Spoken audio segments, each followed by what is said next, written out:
Hello everyone, welcome to another episode of Drop Frames. This one's a little bit different though, and maybe, I guess, a little bit special. You're wondering probably where the fuck Zeke is. Well, Zeke left his laptop at home. He's at TwitchCon currently. Co's being attacked by a cat as well. So he's not able to join us, but I think he's going to be there in the crowd. But it's going to be me and Co. We're riding duo today because it's not solo. And, Shotgun. Yeah, something like that. There's already crazy shit happening on the TwitchCon stream though. And it's not these bugged overlays. We're going to kill those. It's this. What is this, Co? This is like an extension? I don't know. All I know is that there seems to be a huge amount of interaction between the viewer and whatever's going on the stream. At one point, it was prompting people to click on the extension to enter the game. I think if you look on the top left there, I think those are actually viewers in the channel right now, if I'm understanding it right. I've only looked at it for about a couple minutes, but whatever it is, it definitely is new. Huh. All right. Well, I guess we'll have to see what else they announced. Did you watch any of the Dev Day yesterday at TwitchCon? Were you privy to any of that? I didn't get a chance. I heard some interesting stuff was talked about, but I haven't had a chance to see it yet. What about you? Well, the big clip that's going around right now is this. One of the devs is talking about the ability to have like cat stickers or something on your stream, or to feed a bird and pay real money for that. I can probably pull up that. Let me see if I could bring that clip up. I have to say I am interested in the cat stickers. Yeah, so here's the clip. Let me imagine a world pipe some audio here. Where, as you heard, we already have a virtual pet extension. You can buy pet food for that pet right in the extension. Or imagine the ability for a viewer to purchase a sticker that goes into the stream that everyone else sees. Would someone pay for that? I think so. It's a little weird, man. It's a little weird for sure. So I don't know how I feel about that. We got to be a little careful here to make sure this isn't too out of context. But I have to say, I am interested to hear the thinking behind charging for virtual pet food. Right. Because normally if you give money to something, you expect something in return. So I would assume that feeding your animal does more than hopefully keep it alive. Yeah. Because that would be unfortunate if you basically have to subscribe to your little online animal. But that being said, it makes me wonder, like, what would feeding your animal do? Why would someone pay? I think it said like $2 to feed them. Yeah. Like, is there some kind of really interesting kickback or something that happens? Or I don't know. I did see a bunch of slides yesterday from Dev Day as well, where they were talking about rev share with the developers of the extensions. I think there was two options. I don't remember the numbers, but it seems like they're kind of going that route, which I'm pretty in favor for. I think the developers of those extensions should have some way to monetize that stuff. Or split rev with the streamers that they're making it for, especially if they start doing things where it's, a developer makes one app and then, 1,000 streamers use said app, and he's able to get a kickback for making that app, or royalties, as it were, for making that app. That's getting into a real interesting world if that's kind of where it goes from here. Because one, the limitations are there are none when it comes to that stuff. And two, I can already see people are having drama about putting camera in front of other people's faces. I can already see the drama when money comes into play about developing things like that. So I don't know. We'll have to see where they go from there. It would be, I'd love to see like donate buttons as part of the extensions. So it would be like an actual sanctioned way of getting like a tip to the developer or something. Yeah. But yeah, I have to say it's a little bit weird. Also, for anyone wondering, it looks like I'm a little bit desynced. I actually just have Godzilla mode turned on, kind of like a little movie. So there is an issue. This is actually the second time this has happened. This has nothing to do with TwitchCon, but we'll talk about this for a second. When you make a one-on-one call in Skype, if the call goes over 1080p, this happened with Adam, there's desync in audio and video, and I have no idea why. So can I like reduce my camera or something, maybe? Maybe if you want to try to force it 720p, I don't know if that's possible. But yeah, there's some weird desync. I'm not really sure why. But it's fine. You're gonna be watching this stream mostly. What you're seeing here, we're gonna go full screen. Yeah. Like this, and I'll even turn off these two cameras that we have of us down here for this, so you don't see the desync. But yeah, this is what you're gonna mostly be watching for the rest of the show. I'm curious what this is. Button. Do what? I said I'm getting rid of this button. What button? That button. Oh, okay. That obnoxious resub button. I don't know. Oh yeah, did you see that camera that Razer announced this morning? Did you know about that? The little like webcam with the ring light in it. You got one? This one? Nice. Yeah. Yeah. That's clever from them. It's really good for that to happen. How strong is that light though? To be honest, I haven't played with it too much yet. I was actually waiting for the official announcement to come, which you said it was this morning. Yeah, I saw it tweeted cool. out. And yeah, I was stuff told like it would be announced at TwitchCon. Yeah. So, yeah. The short answer is it looks pretty cool so far. I haven't had a chance to play with it, and I generally don't talk about products, even from sponsors, if I haven't had a chance to really play with it yet. But it's really sturdy, and I think it might be my new cat cam if I don't end up using it as my main. Nice. Which I might. So I've heard it actually looks pretty good, and the couple people that I've talked to that have used it so far, one of them has made it their primary cam now. So that's cool. I'm assuming it's pretty good, but I still need to take a look at it myself. Yeah, I just hope it's strong enough is all. What time is it? We got about 15 minutes. I don't think they're going to come out live or anything beforehand. But yeah, as far as what else was at Dev Day, I'm not too sure. Most of that, I think, was streamed. I wonder if they put up a blog post talking about any of that. Doesn't look... I would hope so. One of our mutual friends, Barry Carline, he was live tweeting a lot of it. Okay. And but most of the stuff he was tweeting was it really did seem like the developer conference, funny enough, was angled to developers. Weird, but it looks like a lot of the stuff they went over may not be things that like people like us as end users are really excited about, but more like back-end announcements, new ways to access the API, things like that. I remember seeing a lot of the stuff that he was tweeting that, like new Twitch API coming out October 21st, webhooks with follows, 2018 Q1 stream up and down, cheering and subs are coming in. Q1 for configuration services for Twitch extensions. By the way, again, big thank you. I'm basically reading these tweets off Barry's thing right now. Yeah. Yeah. So lots of technical stuff. That's good. Lot of new stuff on extensions. Multiple video overlays are going to be coming soon as well. Multiple video. Oh, okay. Yeah, because right now they're limited to one, right? Mm-hmm. Yeah. Yep. Yeah, that's good. So yeah, a lot of technical stuff. Do you think they're ever gonna, with Twitch now in the business of making money, do you think that they would ever conversions taking place? Yeah. Do you think that they'll ever make it to like a premium enhancement sub to where a streamer can subscribe to that and then they'll unlock more video overlays or anything like that? Do you think that's something down the line that they could do? You know what, man? To be honest, I'm really surprised that Twitch has not capitalized yet on like really monopolizing the entire partner to Twitch experience, like with their own upload system, their own overlay system. Like they're basically sitting on a way to just completely standardize all that. Yeah. And especially now these days, they certainly have the resources. Yeah. So I don't know. The short answer is, I'm surprised they haven't already.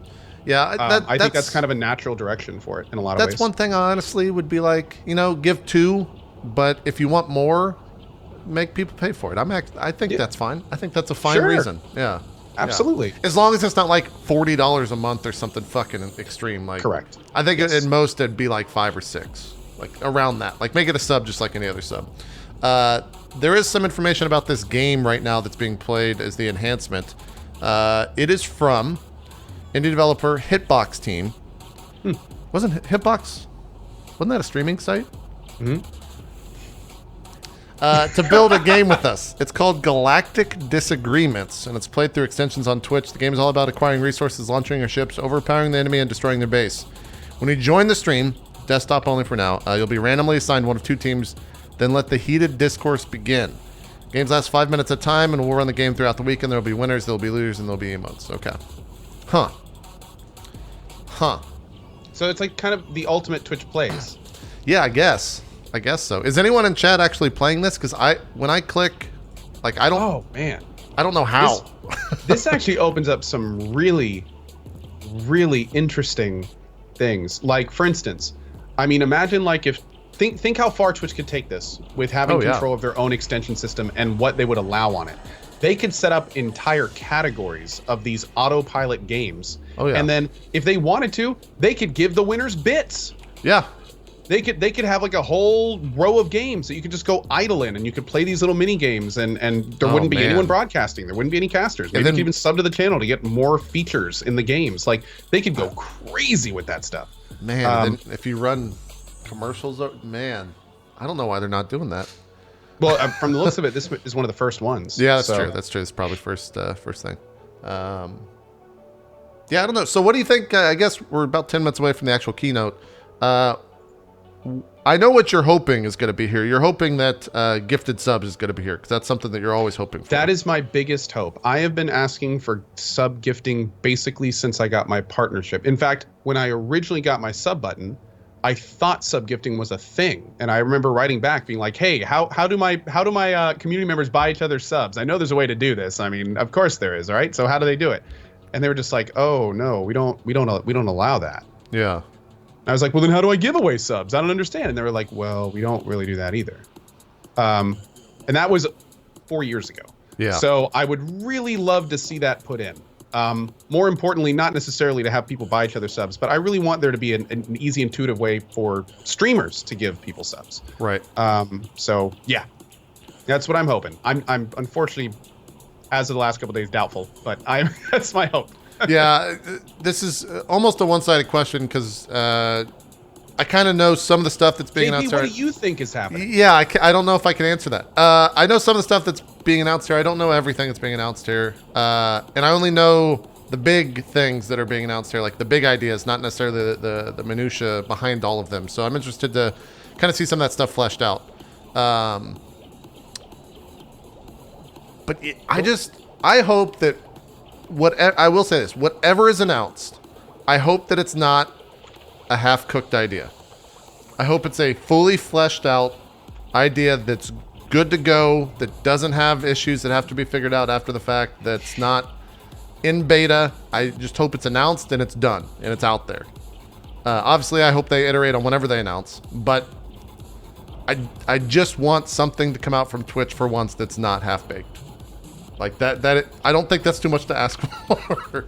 But over the past year or so, they've just been, I mean, if you look and you compare year over year, the amount of stuff that's been announced this past year has been insane. Ever since last TwitchCon when they announced Twitch Prime, it's just been absurd. I think the word you're looking for is overdrive. Yeah. Too fast at times. Yeah. So many things that it's some things get forgotten, some things don't get updated properly, some things get released with massive issues, and it's but then some things are pretty good. And to be honest, dude, I'm in the exact same boat that you are. I almost don't care what gets announced as long as it's it doesn't negatively impact things. Right. That's my line. Just please don't put anything in that's gonna rock the boat. Just if you're gonna put it in a new system, just please have it work. Like the last big instance, this Twitch beta thing. Mm-hmm. Yeah. Well, it's cool, Twitch beta. Okay, this is a thing. Oh, so if you're in the Twitch beta, you can't properly see that your Twitch Prime sub is up. Okay, that's cool. Oh, it's automatically turning on for people. Yeah. It's just this is a horrible thing. This is terrible. This is not only not moving forward, this is an active step backward. Yeah, so as long as we don't do any of that, I'm cool. And it's unfortunate, to be honest, we have to it's a little unfortunate we're at this point where it's as long as shit doesn't go wrong, I'm okay. Yeah, I mean, but here we are.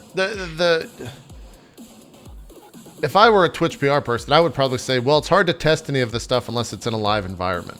It's true. And I agree with that statement, but like you said, that beta site ruins the experience of Twitch. For me, every time I go to Twitch and I go to the beta site, I'm scrambling to go to the top right-hand corner and opt out because it's real bad.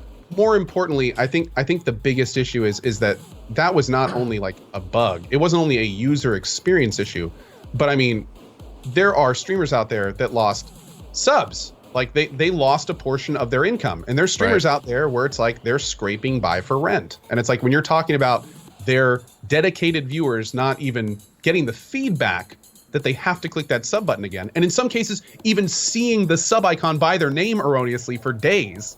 It's just like, like that's a little bit more than a bug. That's the kind of thing, in my opinion, where it's like the second they hear that, they turn the beta off.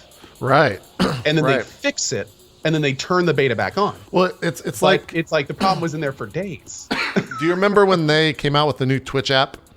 And in the new Twitch app, they took away the chat portion of it, like coming up on the ride where it shrinked the player or whatever. Yep. And then like 2 days later, I think they said that they came out and said that they uploaded the wrong version or some crap like that. And they ended up fixing it. Like they kind of fixed it, but it seems like that's just throughout all their products that they release. There's some hiccup that always occurs. I do think it's important to mention, though, that there are certainly parts of Twitch that are like on point. Like every so often we get a system that is just like rock solid. It's just like we want. It works great. It adds functionality. Things are great. Like there's I think earlier, again, when you brought it up about how quickly they're doing things. Yeah. I think it would be so much more in Twitch's interest to axe a few of these systems every year and just really focus on getting out solid stuff. Sure. Because this last couple years, to be honest, has kind of hit their reputation. You add in all of these issues that they're having with the different features, plus the plethora of technical issues they've been having. Oh my God. Yeah. From things not updating properly to the site going down to all this stuff. And I hate to say it, but the last year and a half, 2 years have not been good for Twitch's technical reputation at all. Yeah. At all. So I know that they're in overdrive, and I know they got Amazon with the whip right behind them, like new features, more money, new features, sell them virtual animal food. But it's the kind of thing where it's like, at times you have to really ask yourself, is there enough value in not developing a direct financial compensation system into getting our reputation back on track? Yeah, that's true. So that's true. I don't know.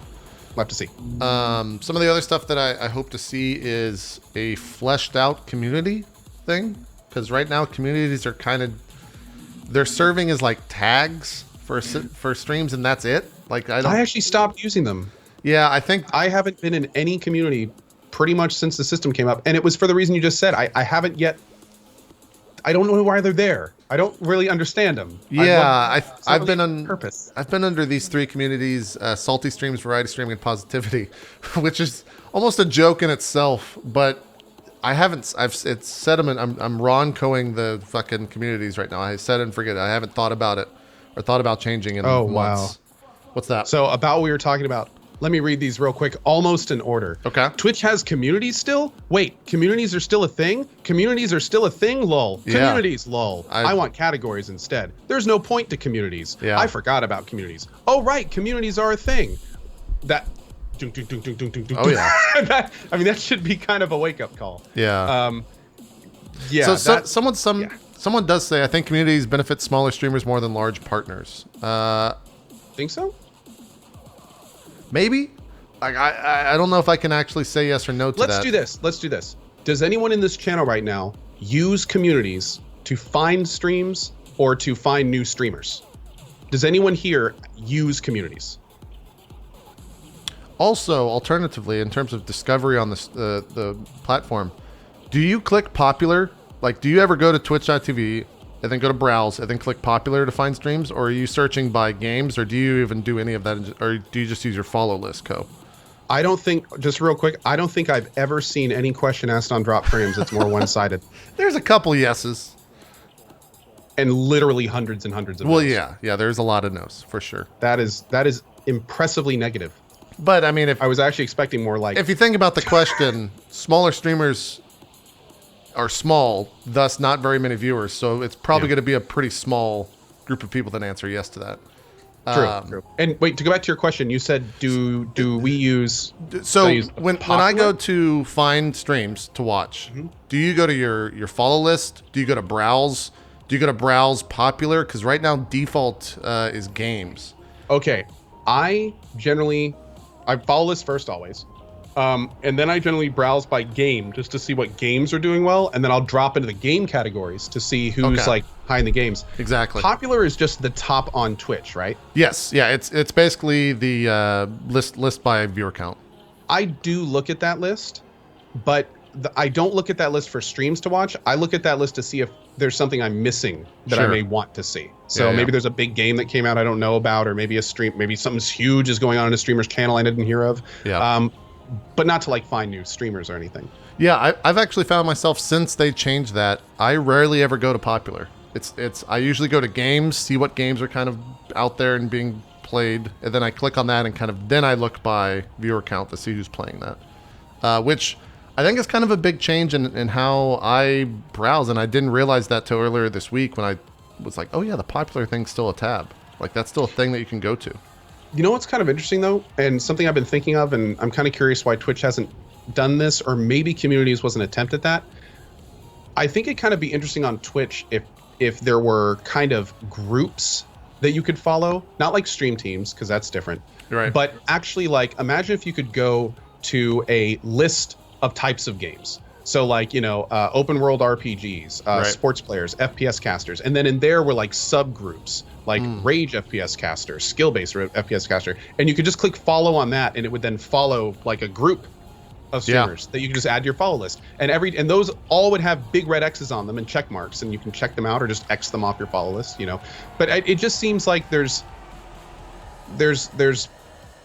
something for that system or that type of system that Twitch is trying to hit with groups like Communities, and the teams are kind of like that, but I don't know, man. It just seems kind of heavy-handed the way it's done now. It is. Well, it is now at the stroke of 2 my time, or noon there when this is time. supposed to Here we start. The theater's not filled up. There are empty seats in said theater. But I guess that makes sense. It's a streaming platform. People are probably just watching this in the hotel room. The floor's open, right? No, the actual expo hall doesn't open for another hour, according to the schedule. Oh. So I think this is the only thing open right now. Okay. I wonder if they're going to delay this to try to get every seat filled, or if they'll just start. Oh, it's 15 minutes ago. They delayed till 12:15. Okay, well, there you go. Oh, okay. I didn't realize that because we've been talking. I wonder if that's because of the line to get in. Did they say why it's delayed by 15 minutes, chat? The lines have been bad at Twitch events from what I've been reading on Twitter. I did see that the Twitch party line last night. Did you see that photo? Oh, no, I didn't. It was crazy long. What were you gonna say? No, that's nuts. I was gonna say they're starting the game up, so. Oh yeah. I still haven't gotten. I wanted to get into this and show it on stream, but I don't understand how. It said there's a message that pops up in the bottom right when you go to it the first time that I think you have to click and opt in or something. Click on the extension puzzle icon and hit manage access. If I click on that, nothing happens. It bugs out. I wonder if that's because I'm on Twitch beta. I bet you it might be because it's in the bottom left. Oh, okay. So you can choose. Wait. Oh, do you just? I see extensions, manage access, grant access. Oh, okay. So you're spawning ships. Look at the bottom left-hand corner and just click the ships. That's what it is. Man, we're real dumb. Wait, what? Really? Oh, that's it? Yeah, I thought you were I thought this was dude. flying in this shit, and but it's literally no. You're just spamming this. I just shit. realized that wasn't in the stream. Yeah. That's actually. Yeah, that's the overlay. Cool. That's the overlay. That is pretty cool. Here, I'll go full screen so people can see what I'm talking about. It's one thing I'm interested in. in though is how bad is a delay? Oh yeah, I don't know. Huh? That's actually really fun. Huh? People are also spamming emotes in chat. I wonder if that does something. Oh, they might have gone emote only. Oh, maybe. That's funny. So whoever has an auto clicker wins. I mean, if you're auto clicking a Twitch extension, then sure, you should win that. If you care that much about it, you probably should win that. Yeah. This seemed. I don't know. I want to see some more extensions like this. I hope they do show or announce some big extensions. The crowd's getting into it. They're cheering and stuff for whoever wins. That's kind of cool to see. Yeah, I don't know. I'm pretty sure this is the next esport. Oh yeah, no, this is definitely the next esport. I think this is it. ESL's already got. They've already got a pro league for it, without a doubt. I'm trying to think of. We've mentioned this multiple times when talking about TwitchCon. What is something that's going to compare to Twitch Prime for broadcasters that they could possibly announce? And even after sub gifting. Yeah, I mean, that's definitely something that's big, but I don't know if anything can actually be announced that's on the same level as Twitch Prime. I mean, that's something that literally made probably $1 million for partners across the entire past year. Twitch Prime was the biggest thing to happen to Twitch since Twitch. Yeah. Oh yeah. Like it was the concept that you could, that an existing system that many people already have would just give a free subscription to someone on Twitch. Yeah. That's about as real as you could get. The only thing that would be bigger than that, if it's like, hey, come join Verizon Prime or something like that. Right. You know, it's like everyone that has a Verizon phone now gets a free sub. Or, you know, the only thing I could see that would be bigger is a partnership. But there's very few people that I would say are larger than Amazon. So, and even then, if it was half as big as Prime, it would be huge. So, Yeah. I don't know. It'd be real tough. It'd be real tough to top Prime, really ever. I mean, that was huge. I mean, they could come out and say like, well, now we're giving 2 free subs to everyone. Like you get 2 free Twitch Prime subs once a month. That would probably be a pretty big deal. That would literally double it. Yeah. Yeah. So arguably pretty big. Yeah. Yeah. That's true. Now here's something that would be big. Allowing Twitch Prime subs to auto renew. Yeah. That would be really big. Have they ever come out and said like why that doesn't occur? Yes. What's the reasoning? Is it like the actual reasoning, not like the actual because reasoning? It would lose them a huge amount more money. Because then it would just everyone would have auto. Okay, that makes sense. That's absolutely right. That makes sense. In fact, I'm wouldn't be surprised if having that option is one of the reasons we have Twitch Prime. That makes sense. Is the fact that they can't auto renew. Yeah. I launched like 4 ships right there. I don't know what the best thing. I guess these ships are super slow, and so they don't get across the map, as it were, until the very end. So the mobile lanes. Yeah. Pro tip: you got to launch the small ships if you want points. Okay. You got to do that. Oh, that's a cool idea from someone in my chat. What if they allowed Twitch Prime users to get a discount on higher tier subs? That would be cool. I'd be into that. So you could use your Twitch Prime sub and $10 to get a $25 tier. Yeah. Or a Twitch Prime sub and $5 to get a $10 tier. It's true. Here's one thing that I'm kind of curious with the reasons behind is they extended this half off sub for first time subs to channel till like 2 days ago. Mm-hmm. Do you think they come out and say, hey, that's going to be something that's always there? That's something that exists for till the end of time. Do you think that's something they announce? Because like, why would you extend it to 2 days before TwitchCon?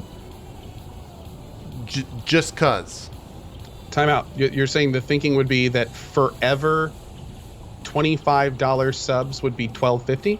If you haven't subbed to the channel in 31 days or 32 days, whatever the requirement is to hit that. So all first time subs ever are half off. They just extend that program. Do you think that's something that occurs? I could see them totally coming out and saying like, yeah, we extended it. The program went really well. We're just going to have that exist forever. I could see that being permanent if they had, and this is again thinking from their perspective, if they made you purchase the sub in blocks so you don't just always get that half off every time, or if they made it so you had to auto renew for X months. To be blunt, I think it would lose them too much money to just keep it on. I'd love for them to keep it on, but I don't think that would be something they would do. That would use them a huge amount of money, because what it would do is it would encourage people like us to be like, if you're a first time sub, $25 tier, like get that money. You know what I mean? Right. Like Right. And you would that would be like the new mantra on Twitch. Right. Is if you are only going to sub for a month, like, you know, half off, big tier. You know, I don't know. It would be a little bit weird, and also that would bring in this really weird thing of like, if someone wanted to keep a $25 tier, would it right now the way it works? If I sub to you for $25 and then wait 33 days, would I then be able to sub again? Or excuse me, if I subbed you for $12.50 half off, waited 33 days, would I be able to do the half off again, or do you only get to get half off once per channel? I think it's once. I don't know the actual limitations. I would think it's once per channel. I think it's the first sub to any channel, as long as you haven't been sub. Yeah, I don't know. Maybe chat can clarify there. If it was one time per channel, then that could be an interesting permanent thing. Yeah. Once per channel for sure is what chat's saying. Yeah. So I don't know. We'll see if they announce something like that. It's really hard for me to not bring up things that I know 100% sure are going to be there. I did have some ships spawn, by the way. They died pretty quickly, and then the stream lagged. I don't know if that was a result of me clicking the extension or if that was just the stream lagging. What are that? They're only at 23,000 viewers, really? What? I was at TwitchCon last year, and so were you, so I have no idea what viewership was for the keynote last year. I do know it's lagging once again, though. Hopefully that's not just me. It only counts for the $5 sub. The higher ones cost the same. No, that's not true at all. Yeah, no, people were getting $25 subs for $12.50 for the entire last month, for sure. Yeah. I did it to a few people. Yeah. So yeah, we're about with this delay. I knew we had about 20 minutes of talk, and now they delayed it, so we're stretching. This is what stretching looks like, chat. We're about 5 minutes from when this thing kicks off. Are you going to watch any of the other panels this weekend? Are you setting aside time to watch any of those panels, or are you just going to stream? I'm not setting aside time. Yeah. I'm hoping to be able to. I probably will catch more than a couple of them after the fact, like in VOD form at a later time. Because this weekend's kind of busy for me. I'm trying to get as much Elix done as I can. Because that game is huge. It's too bad we're talking about that right now. Because I'd love to. But yeah, it's mostly not really is the answer to that. Yeah. Unfortunately. I know that you can co-stream the entire event, so you can even open up panels and stuff and co-stream those as long as you're under the TwitchCon 2017 game. So I might jump in. I don't know. We'll see. Cool. We'll just see what's out there. I'm not setting aside. I don't have interest in any one specific panel. I know that Jericho roast, because of recent events, is probably going to be a fucking ridiculous thing, both in chat and on stage. So that might be kind of fun to do. I don't know if that's tonight or tomorrow. I'm not sure of the times on that. Really, RVX? And tweeted they're not letting more people in? Yeah, I just saw that. Ammunition tweeted, Keynote is at noon, but they won't let us in until 1. Rest in peace, Keynote. Tell me how it goes. The badge says the show opens at 12 p.m., but they aren't letting people in, so I don't know what that means. The floor is open at 1. Oh, my God. It is a little bit confusing, without a doubt. Yeah. That sucks. This Dot Esports company has apparently said that gifting will be announced today. Really? Do you have, is that on tweets? There's a link in chat right now. Oh. Let's click I'm actually on this. reading it, though. More statistics, community, and chat tools were also announced during the TwitchCon keynote. Huh. So what you're saying is... Oh, God, is this early? Here's what happened, Co. Everyone got sent press releases before TwitchCon, I bet. And those went live 12 minutes ago, just like the keynote was supposed to. And the keynote's not live, but all these articles are live. We just spoiled the keynote. Fuck it. That's on Twitch, not us. But hey, there's some gifting! Yeah. Yes! Woo! I mean, look, this article's live. All right? It went live 12 minutes ago, I'm sure. It went today at 3 p.m. EDT. It went live at 3 o'clock on the dot. Yep. And it's basically the entire keynote. Yep. This is absolutely hilarious. This is mind-blowingly hilarious. Yep. Everything. Yep. Wow. Do we even want to read this, or should we? Bro, I already read the whole thing. No, I'm saying on stream. Oh. I mean, I guess people can go to the website and read it right now. Hold on. Let me get my face ready so I can react properly when we watch it. Okay. Yeah, you gotta prep your fake reactions. Okay. Man, that is hilarious. It pulled something. Oh well. What? Okay, some of these names are a little weird. To help broadcasters connect with their audience in new ways, Twitch is implementing 3 features over the coming months. The first is rituals. Yeah, I glanced over that part. What was that exactly? The initial ritual enables creators to signal their community in chat that a visitor is new to the channel and welcome them, Twitch said. The feature is coming sometime next month. Broadcasters will also be able to create first viewing events of their new uploaded content through premieres, with Twitch likening the feature to the good old days when people would gather around for the TV for the debut of their favorite show. Premieres is due to go live before the end of the year. I like raids too. One of the first new additions to the chat feature on Twitch, Rooms, will allow streamers to develop smaller parallel chat groups for users with shared interest. For example, having separate channels. Have that? I think so. Maybe it's just putting a name on it. Maybe, yeah. In addition to the broadcaster stat options, Twitch is rolling out Stream Summary in November, which will include the most relevant stats around new viewers, follows, chat activity. Okay, that's all back-end stuff. Twitch's final new feature is Raids. This will allow broadcasters seamlessly let their viewers join a raid and drive traffic to another streamer. It will also include tracking options and moderation settings to determine who can raid your channel. Raids sounds like an extension of what many broadcasters do already, which is to host different channels. The broadcast feature will have a few bells and whistles with many new features going live over the next 3 months. It'll be great to see how the community embraces them, and will be at the top of their wish list. Okay, well, that's it. We'll see you next time. Thanks everyone for watching. I think that's so funny. I'm kind of baffled by this. I mean, that's what you get when you delay your thing by 15 minutes and not tell your press partners, I guess. Huh. Well, the keynote itself should be starting in 15 minutes. I really want to tweet out, like, hey, want to see what's announced at TwitchCon before the keynote? Here you go. But whatever. Quick way to the couch, JP. Do yeah, right? Yeah, I'm not doing it. I wonder who else went live with that story. Like, if Dot Esports went live, I wonder who else had access to that press announcement and went live with it. Yeah, I have to say, I'm just like, that's kind of ridiculous, right? I love that moment that we were reading over it, and it's just like, wait, this is the whole key. Oh, yeah, it's literally the whole keynote. Sad part was I was really looking forward to watching it.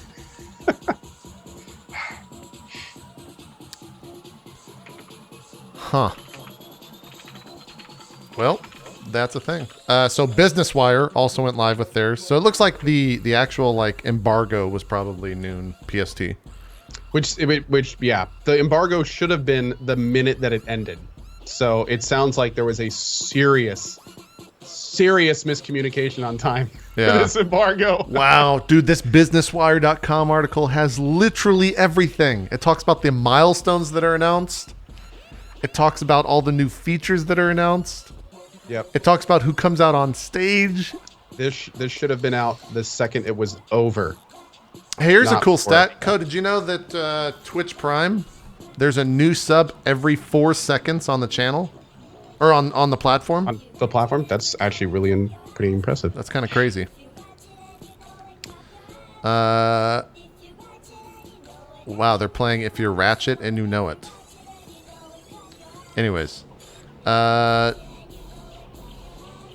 we're going to get to watch the most viewed clip. 2.4 million views by Jurassic Junkie. Yeah, I actually saw that clip on the top of Reddit. Funny enough. Which one is that? It's the clip of the kid and his daughter.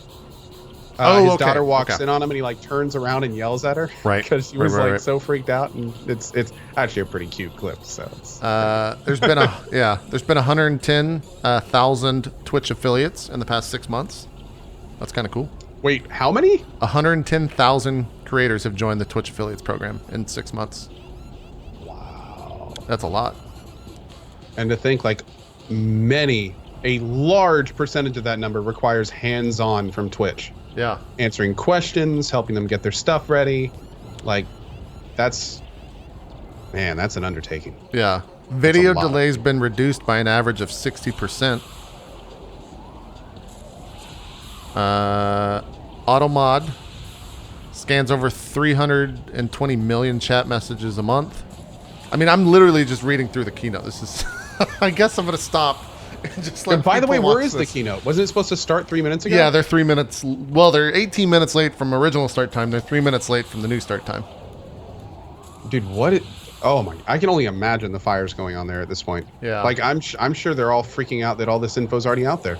Yeah. Now they've got, dude. Okay, let's go over this. They're 18 minutes late. The doors are locked and people can't get in. Well, apparently. All the information just went out early on multiple different sites.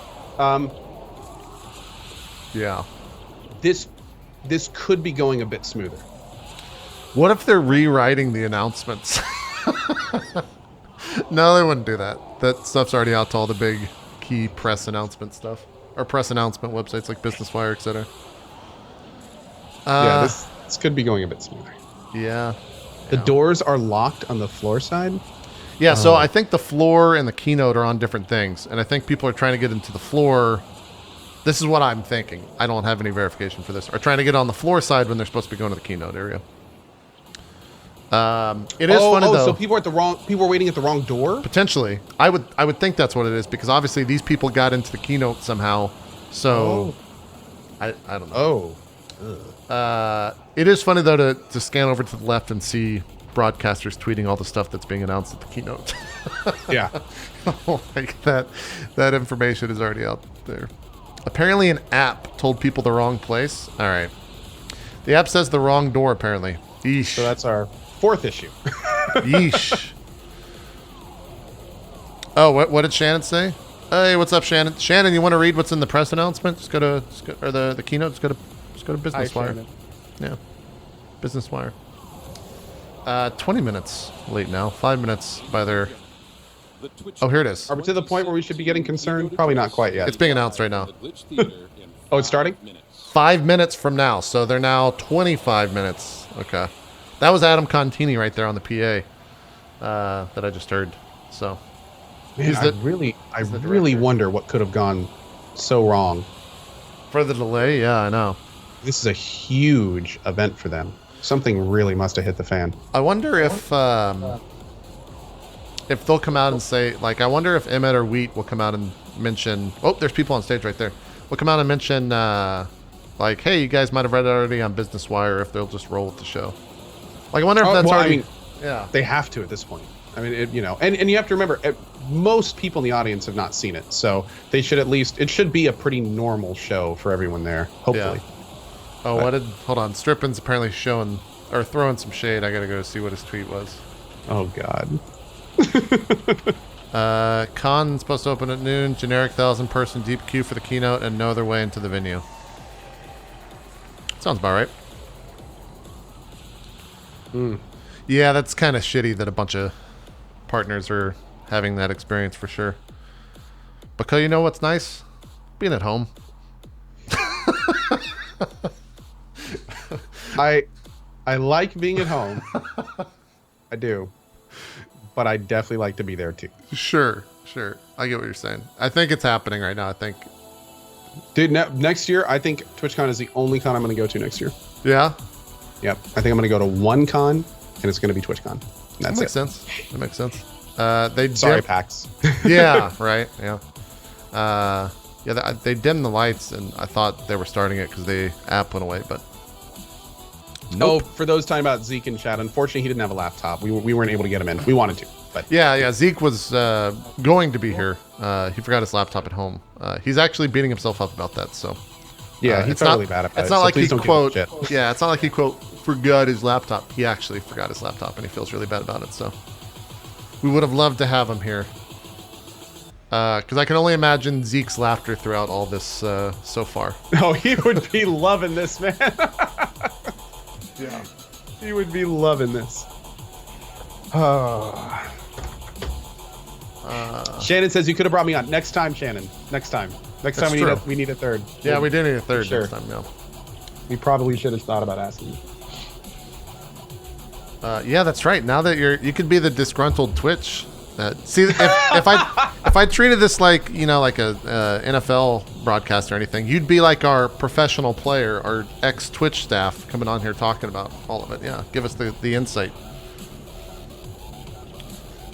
Also, we said at the beginning of the show, the audio sync on Cohh can't be fixed. It's something to do with full screening Skype with a single person on the call. I think it's 1080p. It's a new bug that was introduced in the last patch, so yeah, not much we can do about it, unfortunately. Yep. Lord, we apologize.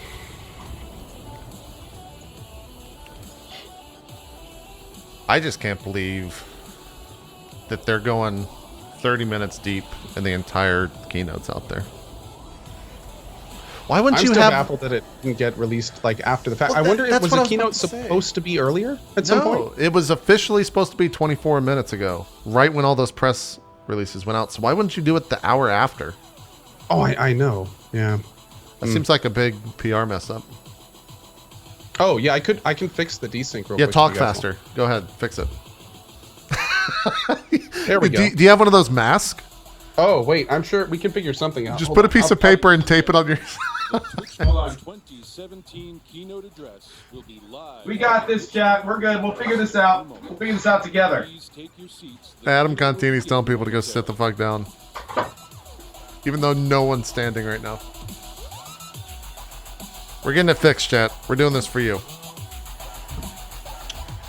What does a keynote mean? A keynote is like, there you go. Perfect. Thanks. Titanfall 2 is an okay game. Thanks for being here. It was pretty good. I Yeah. agree. Thanks for being here, agree. Soldier. How's the desync, guys? Is that good? Well, now yeah, it's actually good. We're good? Yeah, we're good now. Okay. Yeah. Great. It's perfect. It's perfect. Thanks for fixing that, Co. See, I'm telling you. They tell you that it's hard to fix desync, but it's really pretty easy. All right, we're gonna put us here in the bottom so we can get our initial first reactions. Oh, here it goes. Okay, it's starting. Also, the audio is really quiet unless I have it. Oh, that's why. Had the volume bar down. Okay, I seriously can't see shit. Sorry, chat. I tried. I forgot that you probably can't see. I tried. Oh, it's day 9. Is he hosting this? No, I guess these are like people going live before they're live. Oh, actually, you need to get sound on this. Oof, gosh. 3, 2, 1, move. That looks great. Whatever. Ladies and gentlemen, the arena is wide open. Hello, everyone, and welcome to the broadcast. Hey, guys in chat, remember, please no spoilers. Bonjour, bonjour. 안녕하세요, tat. ¿Cómo estamos, gente? Bienvenidos. Good to see you. Welcome. Good morning, good afternoon, good evening, wherever you are, all around the world. ¿Cómo estamos, gente? Bienvenidos. Bonjour, bonjour. It's starting. Hi, guys. What's up, everybody? Oh my God, it's gassy Mexican. Hello. What's up? Welcome. Hi, everyone. Cody, think you're gonna be in here? Good day, everyone. How are I don't think I'll be in here. Are y'all ready? What's up, guys? Yay, we did It's a little left heavy. Are you all ready? Let us. Is the audio messed up for you? Yeah, I'm actually getting that too. Maybe that was the issue. It's a little left heavy right now. In fact, it's only playing out of my left speaker. Ladies and gentlemen, please welcome to the stage. It's like a- Director yeah, it's a of Twitch mono. Studios, Marcus DJ here, I'll fix the Lee pan. Graham. Wait. All right, there. All right, I fixed the. Wow. I fixed it on this stream. It's not What fixed is on up? their stream. TwitchCon 2017! Their mics are popping too. You know, you guys, it's always an emotional time coming out here and seeing all these amazing faces. You know, we live in a virtual environment, and it warms my heart every single time I get this opportunity. Thank you for coming to TwitchCon.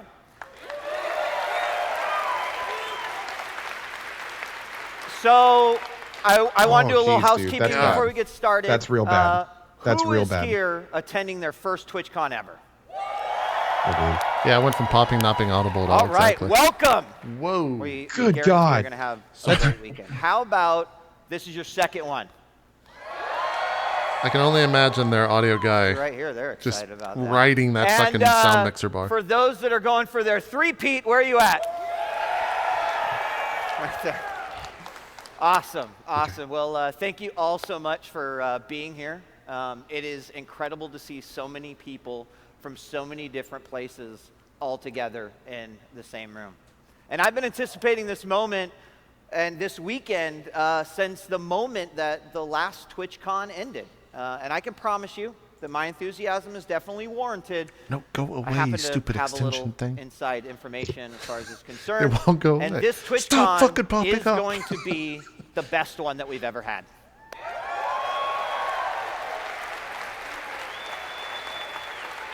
This year We are welcoming our largest and most global group that we've ever had. You came from 57 different countries, from Austria to the United Kingdom. And we would have loved to see a country that starts with Z. So we're counting on you next year, Zimbabwe. And for the first time, Twitch is welcoming our new affiliates. So are there any affiliates in the room? Man. What? Did you see that auto mod thing pop up right there? What the hell was that? That was a really loud cheer. Affiliates, welcome. It's amazing to have you here. And when we Zeke's announced from this year's Zekeonia. program, we said we'd have something How many for viewers does it everyone. have? And that's because you are bringing Only these stories 33,000 from all over viewers the for the globe. keynote. Like DJ Chris, fellow DJ, master of the F5 key, who was the first person to buy a ticket just seconds after they were made available. Chris here? Where are you at, Chris? Chris!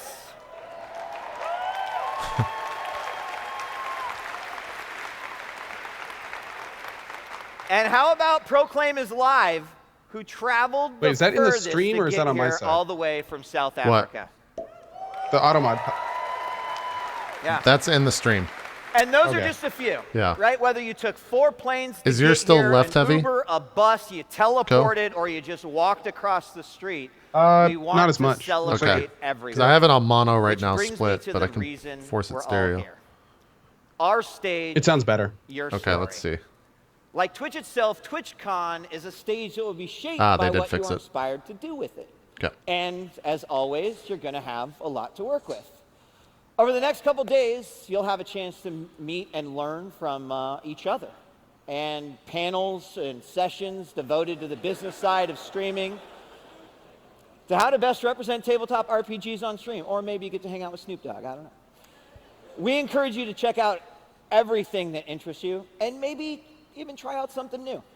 If action is a little bit more your speed, come check out our live shows. We have a talent show returning with the amazing talents of the Twitch community. We have the cosplay contest returning with the most amazing works of art that you will ever see. And we've got partner roasts, which I don't know if Jericho's here, but get ready to be burned, Jericho. We've also got some wrestling. You name it, we've got it. Or explore a variety of showcases, from live competitions on the esports stage to hands-on demos in our streamer workshop. We've even got, returning, a Bob Ross-inspired paint-along. We've got Bob Ross here. We brought him back. That'd be awful. There are a million things to look forward to, but it looks like many of you already know that. Why am I excited to go to TwitchCon 2017? This is a passion of mine. I love the network, and I'm just excited overall. It is the best gaming event of the year. An event unlike this any is other.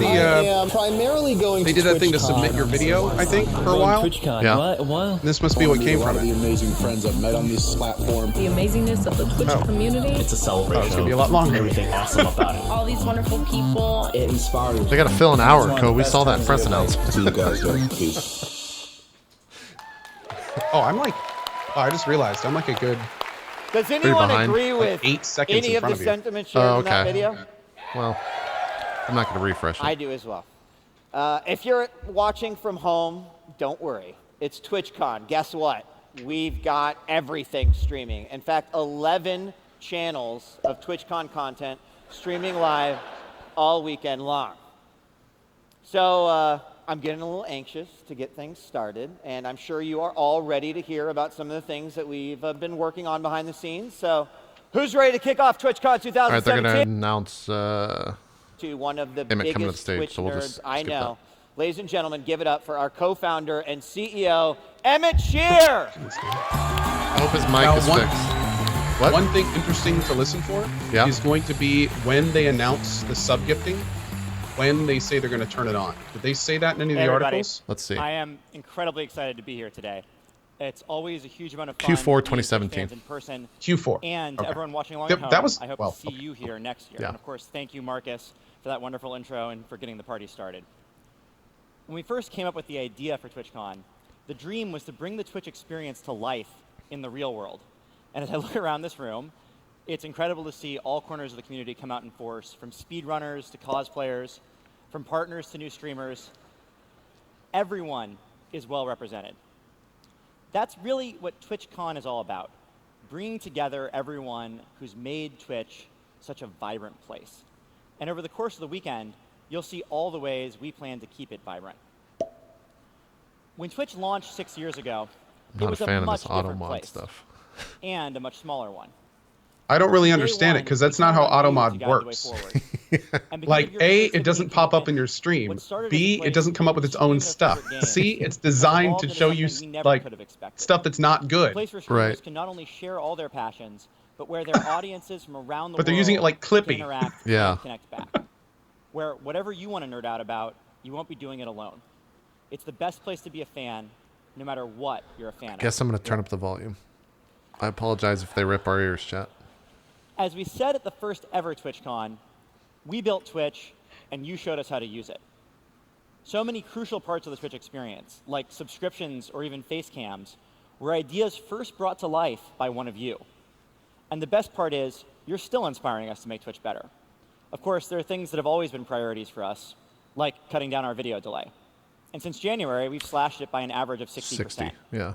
I heard that somewhere earlier.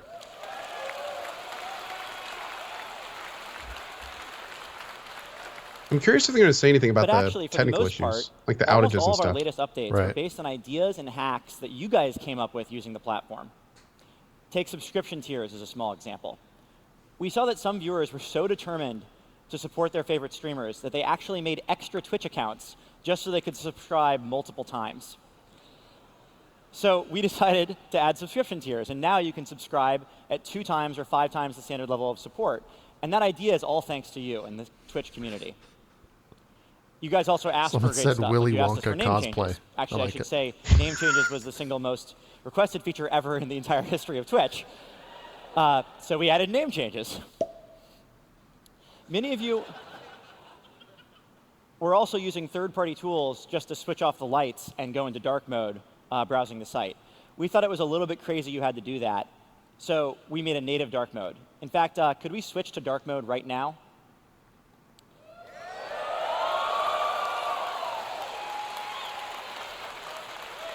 Can we get this off the stream, the extension? It's much better. Can you disable extensions? And so, of course, you inspire us in other ways as well. This year alone, I don't think you can. the Twitch community has pushed boundaries and accomplished things that we've never done before. There are the records we shattered together, like breaking 1 million concurrent viewers on a single channel during the CSGO E-League Major Grand Finals.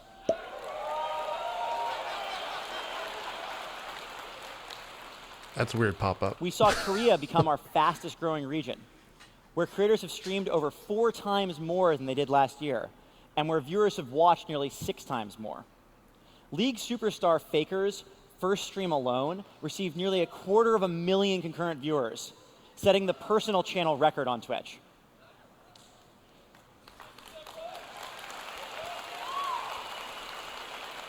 These applause pauses are a bit weird. We didn't just break records together. Yeah. We also came together to make the world a better place. You know how like when just look at the speedrunning Microsoft does their press conference and they have a lot of employees in the audience to clap? That's basically this, but amplified by that entire room. Well, I think also some of the people in the audience aren't really sure when they're expecting them to clap. $4 million for charity. Or H3H3 podcast featuring Justin Roiland, the co-creator of Rick and Morty. In just a few days, they raised more than $235,000 for Hurricane Harvey relief. That wasn't in the press release.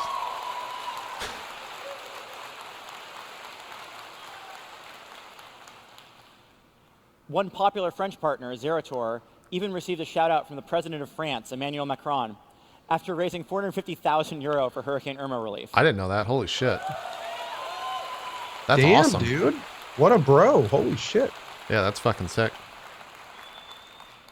I think these stories show just how powerful the Twitch community can be. All told, together, you've raised more than $25 million for charity on Twitch this year.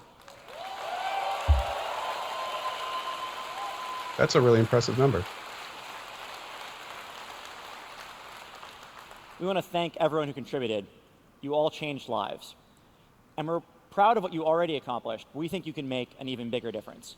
All weekend long, anyone who cheers in any one of our 11 TwitchCon channels will directly support the American Red Cross, St. Jude Children's Research Hospital, and a ton of other great charities. So, chat, let's see those cheers. Wait a second. Wait. Only in the Twitch channels? Yeah. Now, when you all aren't busy setting records and Should be saving the world, site-wide. you're turning life's happy little accidents into amazing experiences that could only happen on We'll Twitch. talk about that after. Let's take a look at okay. a clip that showcases what I mean. A clip that, for many of you, needs no introduction. Asteranis, don't cheer me. It's not going to charity. Makes me really appreciate streaming normal games now. Where I can pause and Oh, this is the #1 clip. smile and enjoy it.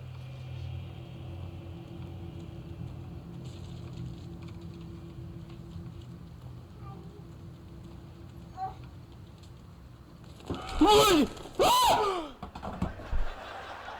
you okay?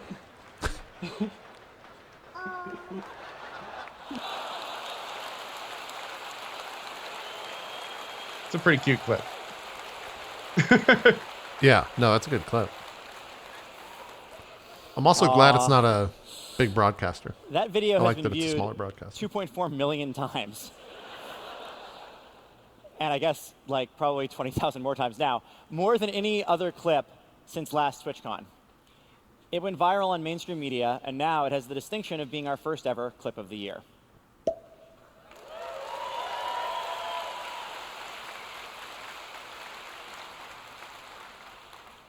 Without you, this might have just been one of life's great but forgotten moments. But you turned it into something that was felt around the world. The community also rallied around some new faces on Twitch, like Sheriff Eli, a badass lawman from Grand Theft Auto 5, and also a really nice guy that you can meet right here at TwitchCon. He was discovered by fellow streamer PMS Proxy, and she even helped raise money from the community for his first real streaming rig. We just broke $14,000 to help support you. It's kind of a weird thing to show on stream. Oh my God. Or to show on a keynote. I don't know. Thank you, everybody. Everybody who helping out. I really, really, really appreciate it. Can't tell you enough. It's, really warms your heart.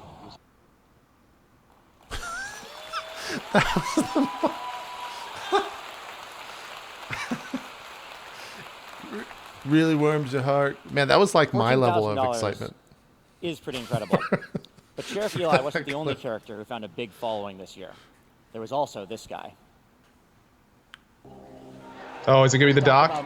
Yeah, of course it is. Let's talk about the 6'8" frame, the 37-inch vertical leap, the black steel that drips down my back, aka the bulletproof mullet, the Google prototype scopes with built-in LCD, LED 1080p 3D Sony technology, the Ethiopian poisonous caterpillar, aka Slick Daddy. Let's talk about the cabinets right behind me that go 40 feet deep into the wall that houses the other 95% of my trophies, the awards, the certificates, all claiming first place, right? Let me give you a little inside glimpse into the hotshot video gaming lifestyle of the two-time international video gaming superstar. Because that's what this channel's about. That's what this domain's about. That's what the society's about. You're looking at the face of Twitch, and goddamn, is Twitch lucky. Of course they show.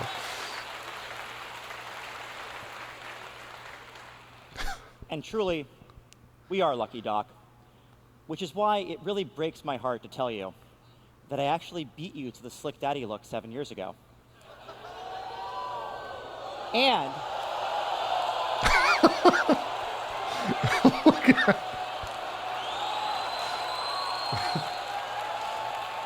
He's wearing his headphones? Yeah, of course he is. I have the clip to That prove is it. commitment. Oh, shit. Oh, wow. Uh-oh. Uh-oh. In all seriousness, Dr. Disrespect is amazing.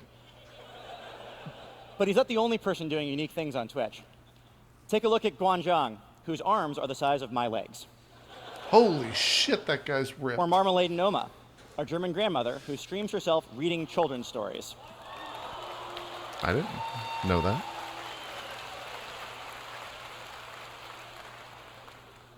Or Scribbler, whose animated avatar has a talking monitor for a head. Why wouldn't they show clips here, like moving? We even watched a stream about robots discussing life's big mysteries.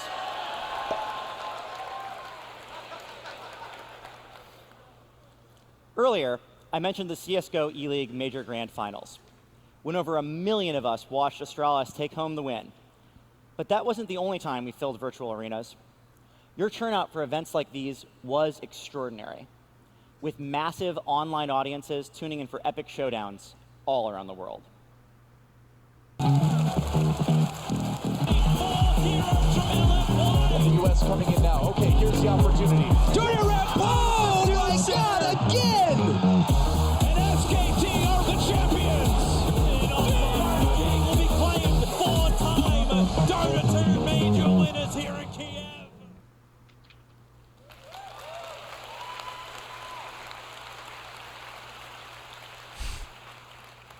Esports have always been some of our most watched broadcasts, but the Twitch community is also willing to embrace the unexpected.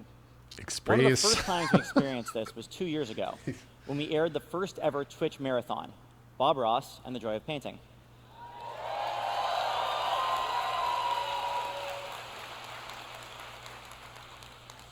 What we thought would be just a fun experiment became a shining example of what you can all do together.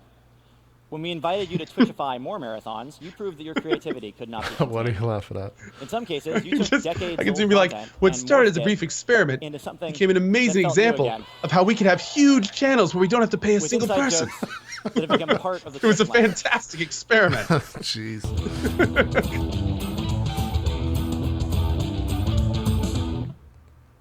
Didn't some of that money go to PBS or something like that? Oh, I think a big portion of the subs. Okay. I'm talking about more like ads and stuff. Yeah. And of course, they tried it later with the Power Rangers and all the other like. Yeah. No, and to be fair, yeah, for Bob Ross, I this has think shown the that when given an majority of money went to opportunity, the foundation. The Twitch That's cool. community That was will definitely show the off moneymaker. Its of all creativity, that. its imagination in amazing ways. You consistently use the stage we've built to make it your own, with stories big and small. We want you to always have that opportunity, to not only have an audience for your creativity, but one that will keep growing. We want to help strengthen your communities and to make sure as many of you as possible can make a living doing what you love. In a few minutes, my fellow Twitchlings, John, Kathy, and Ethan, will take the stage to talk more about what we're doing. But before I go, at previous TwitchCons, I was the lucky one who got to announce all of our new products. This year, my team is going to steal my thunder. No. But your I'm still PR the person boss, stole so I it get to all. reveal one of my favorite things we've been working on. We saw that some streamers had to use 5 different tools to keep track of everything that was happening during their stream. We heard from basically all of you that you wanted more insights into your streaming than your dashboards could currently provide you. And soon, you'll be able to do just that with Stream Summary. This was in there, right? Stream Summary puts all the details about everything that happened during your stream in one place. From new viewers or followers. Hey, there's some information in there I don't have access to. Yeah. They're starting to push a lot of that stuff in the stats, which is From good. new viewers or I like followers this. to This your is most good. active chat participants. Stream Summary also includes new information you've never had access to before, like the most clipped moments during your broadcast. Stream Summary will be launching at the end of November, and we really hope you like it. Great. Yep. That's actually the first thing where it's like, that's awesome. That's awesome. good, yeah. It's good for broadcasters, for sure. And now I want to introduce a man who takes his Fungineer alias way too literally. I give you John Shipman.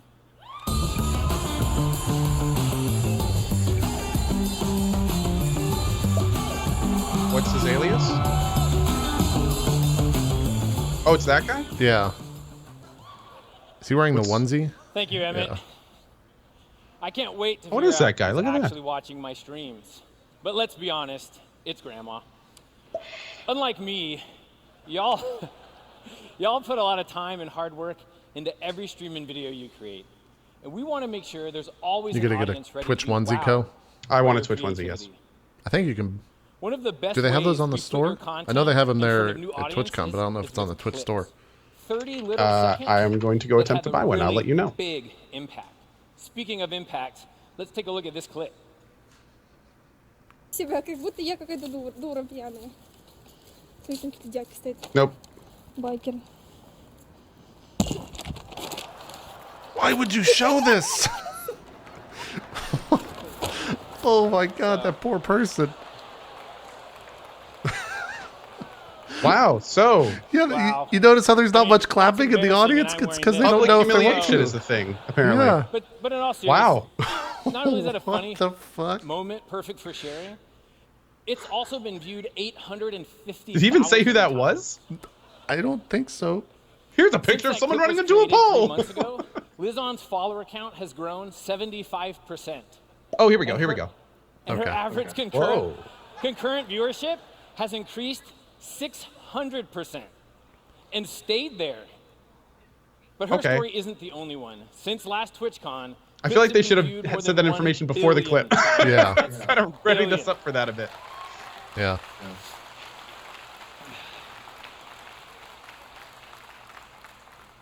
But here's the best part. Almost half of them were seen by viewers who've never been to your channels before.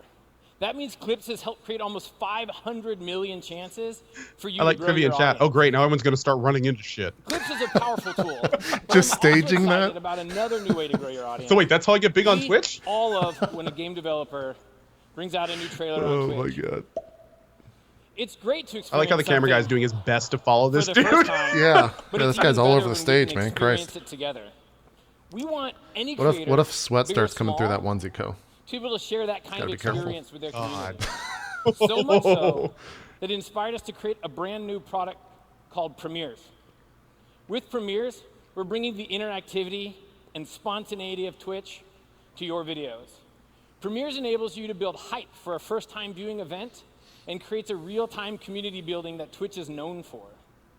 So just like people You think that's for all around the YouTubers? world Do you gather think that's around what I they're? think this for the sounds debut like, of their favorite TV show, I think this sounds like they can they're now changing do the the same vodcast for your system. new content.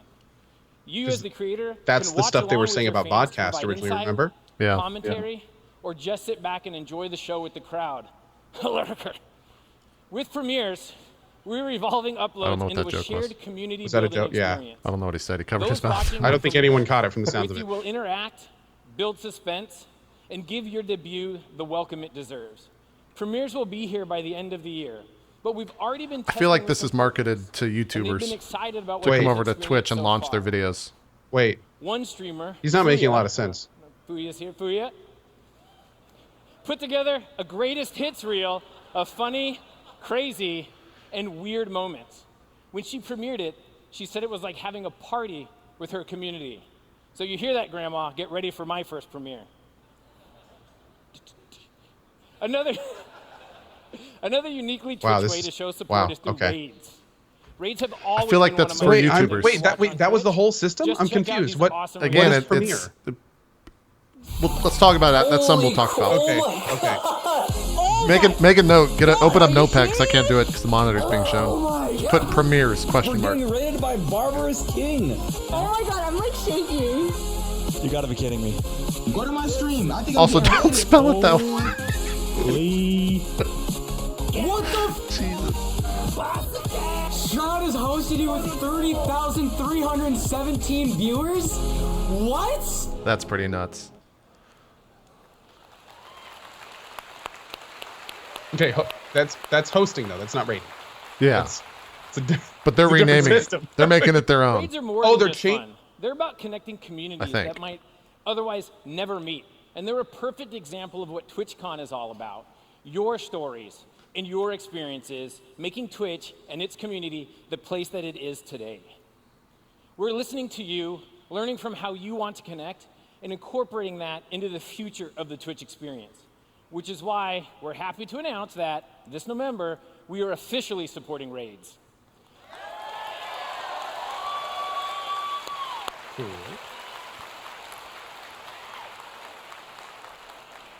This is something I've been asking for a long time, by the way. This is actually kind of a cool thing. A Yeah. native part of Twitch.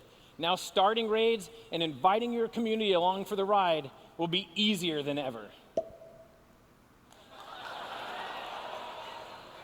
Next, to talk to you about how we're helping develop deeper bonds with you and your community, please welcome the hero we need and deserve, Kathy Astermov. They should have shown what a slash raid does, because that's the cool part.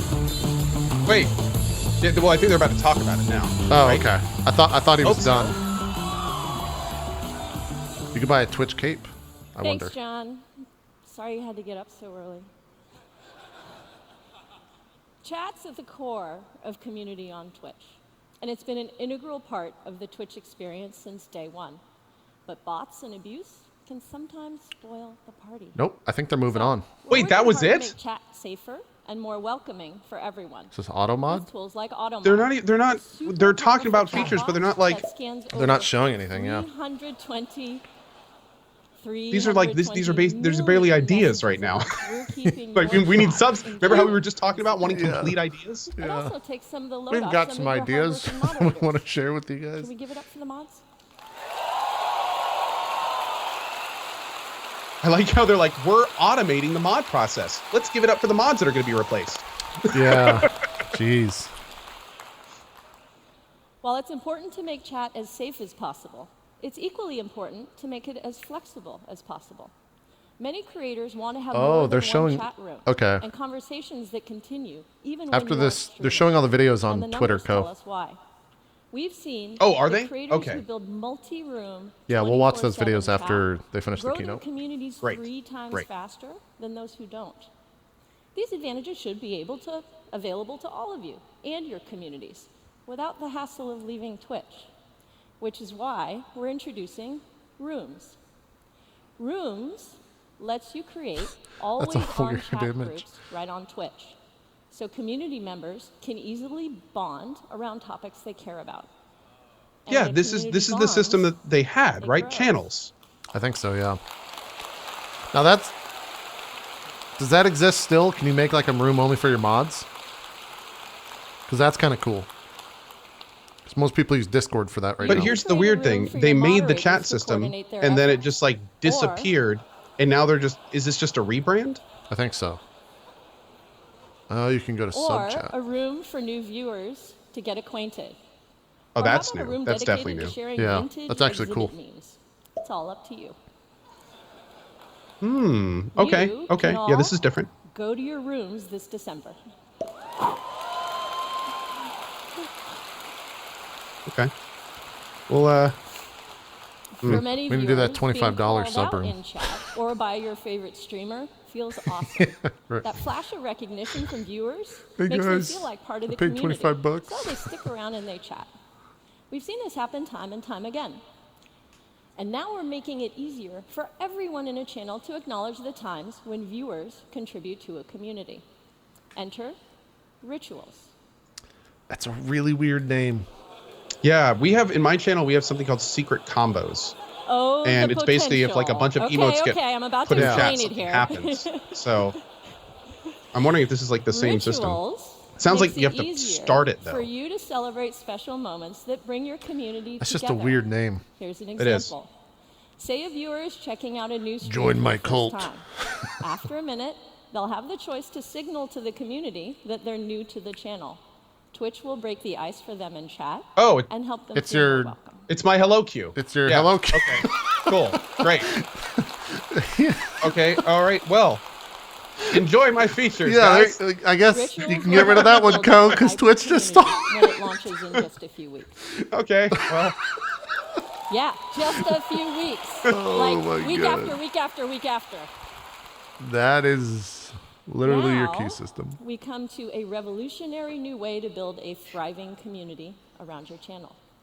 Now, we all remember Twitch Plays Pokemon, where an anonymous great idea allowed the community to invent a way to play Pokemon. I guess it shows you had a good idea, Co. Pokemon Red, get it right, using chat. there's no Chat trademark on controls Twitch enabled ideas. a We're unique good. gameplay Yeah, experience. yeah. It Yet. created a lot of distracting Fucking gotta call my lawyer right now. Just wait Jesus. till my DLC comes out. Now, my don't get us wrong, we microtransactions. love the ingenuity. But we also thought we could I'll do a get better you job when of it's helping the It's Twitch 50 community cents come per together. high. Okay. The solution It's 50 is cents per high. Twitch extensions. You have to feed the high bot. You got to feed the high bot. Twitch extensions are live apps for live streams. They represent the future of connectivity, interactivity, and community building on Twitch. They're created not by us, but by our amazing community of developers. You install them directly over the video player or as panels on your channel page. They're flexible, dynamic, and easy to use. And they allow you to engage I think these are going to change the face of Twitch eventually. Extensions? Here's Oh, an 100%. Yeah. Let's take a look at what happened on Sevidus' I think stream extensions are going when to he installed rewrite a lot Lexi's of Twitch overlay over time. extension on his I channel. 100% agree. L O S I. Make them happen. Make them happen. I want to see it because I want that screen cap. L. Yeah, okay. This was like one of the first times that extensions were there. And what they can do is Oh, this is the viewers heat map. could click. Yeah. So what you're looking at is viewers clicking in This those looks areas. like a Picasso painting. Yeah. I understand what he's That trying was to do. amazing. That was amazing. It's like a smiley face just out of nowhere. Yeah, God, yeah. this is the first time you guys have done anything useful. Yeah, extensions are crazy. Every one of those red dots you saw was a real person clicking directly on the Twitch video player. It's a miracle that wasn't a penis. An On that absolute day, miracle. 79% of Sevidus' viewers played along with his challenge and created that moment. Yeah. And this was just the beginning. As we speak, our super smart developer community is building the tools, services, and games you've always wanted as extensions. From name brand companies to Twitch fans with programmer day jobs, developers are lining up to help you succeed. In the 6 weeks since we've launched extensions, more than 1,100 developers have registered to build one. You know what's going to happen? We've already seen a Destiny 2 Armory overlay. They're going to from have Lab like Games. EA or Bethesda or someone come in Polls with a Twitch from extension Streamlabs. that has like DLC Even or like complete microtransactions games in and it, extensions, probably tied to such their as games. Legends I from guarantee you that's going to be Proletariat. something that happens the next And even 6 months the game to you a all year. at home were playing Wouldn't right doubt it. before the And it's going to be a keynote. It's gigantic called shit Galactic show Disagreements in the by community Hitbox talking Team. about it.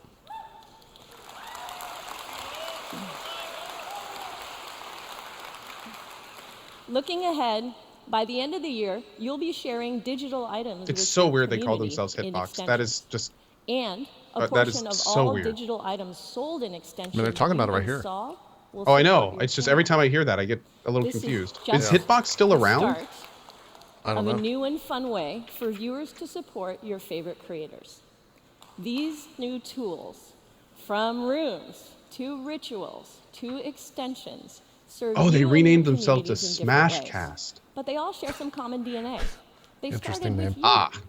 And we can't wait Okay. to see how you bring them to life. They're another mixer, I guess. Ouch. I know what you're saying.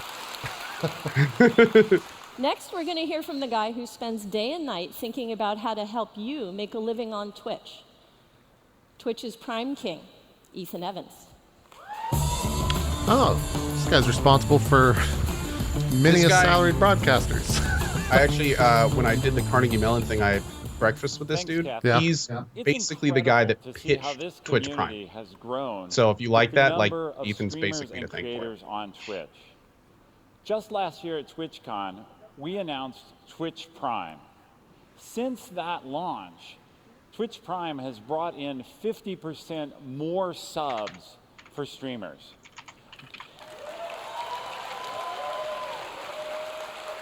Yeah, this is the cat That guy works as well. out to one new sub. Oh, that was him? every Yeah, 4 he was the guy seconds. that announced the cat food stuff.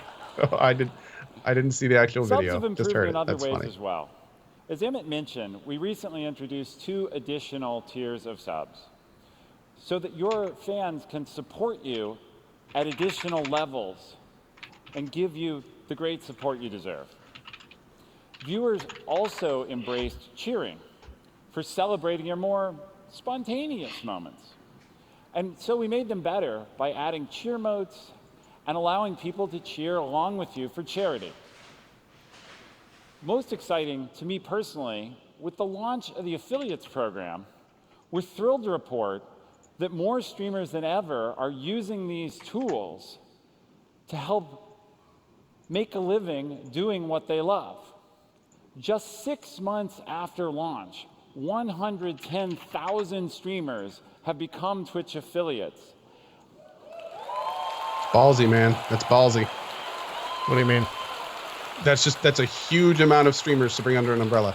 Oh, okay. I'm still surprised. Like that was such an ambitious system.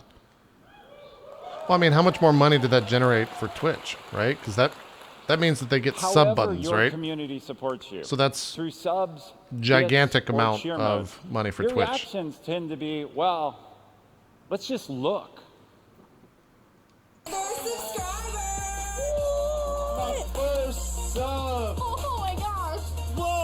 I think this is like a repurposed video that they used the week that affiliates came out. Holy! Thank you for the bits. Oh yeah. Oh yeah. What? Oh, our first subscriber.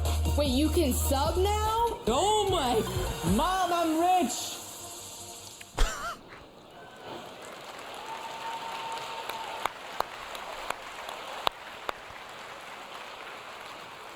You have to love that. Now, we recognize reaching your goals isn't easy. It takes time, it takes effort, and it takes commitment. But we're dedicated to creating more ways for more of you to be rewarded for doing what you love. I don't have any already join you. With all these advances, I'm happy to share that in the past year, Twitch has generated more than twice as much money for partners than we did in the previous year. 2 times more money. Twice as much. Yay! 2x money. It's a good stat. That's in the time that they did. Yeah. That's a very real, relatable and that's number. Not I including like that. anything made by those 110,000 affiliates. Oh, if wow. you include the new affiliates, that number is even higher. Damn.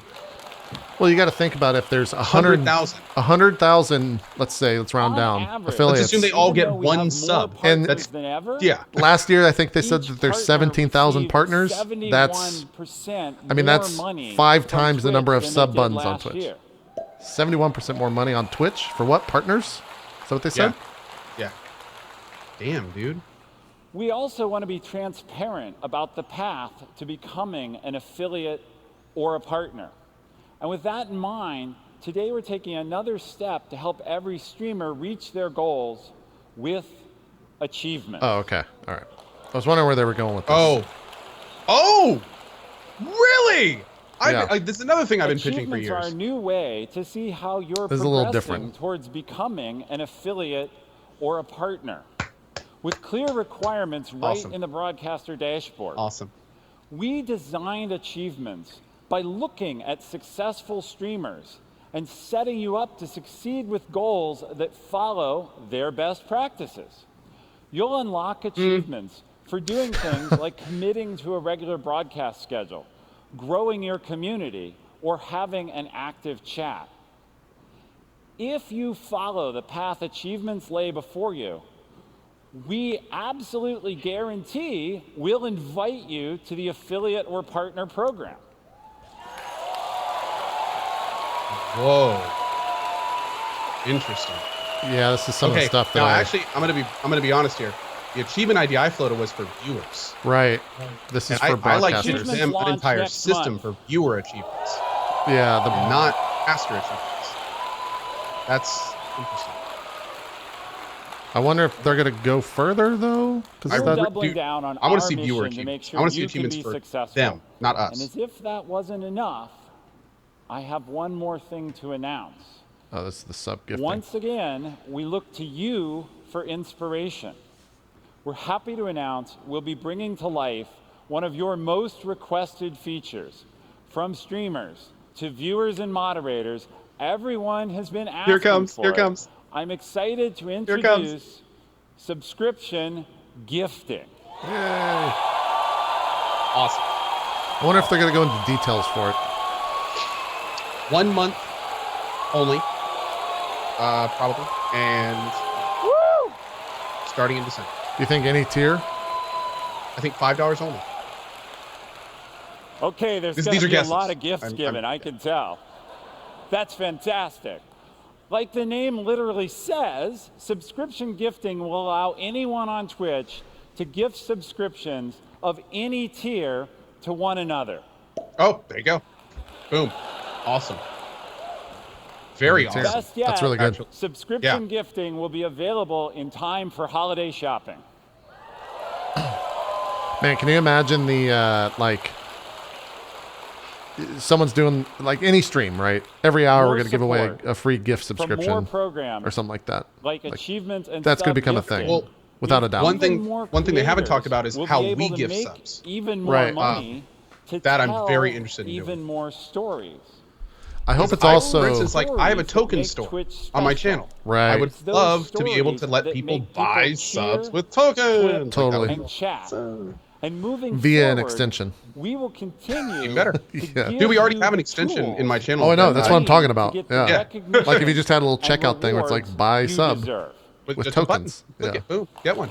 It comes out of the broadcaster's revenue earned or something like that. And they just, at the end of the month, it calculates itself. That'd be perfect. Yep. So now, to close out our keynote and get TwitchCon 2017 started, please join me in re-welcoming DJ Wheat to the stage. He said it closed out the keynote?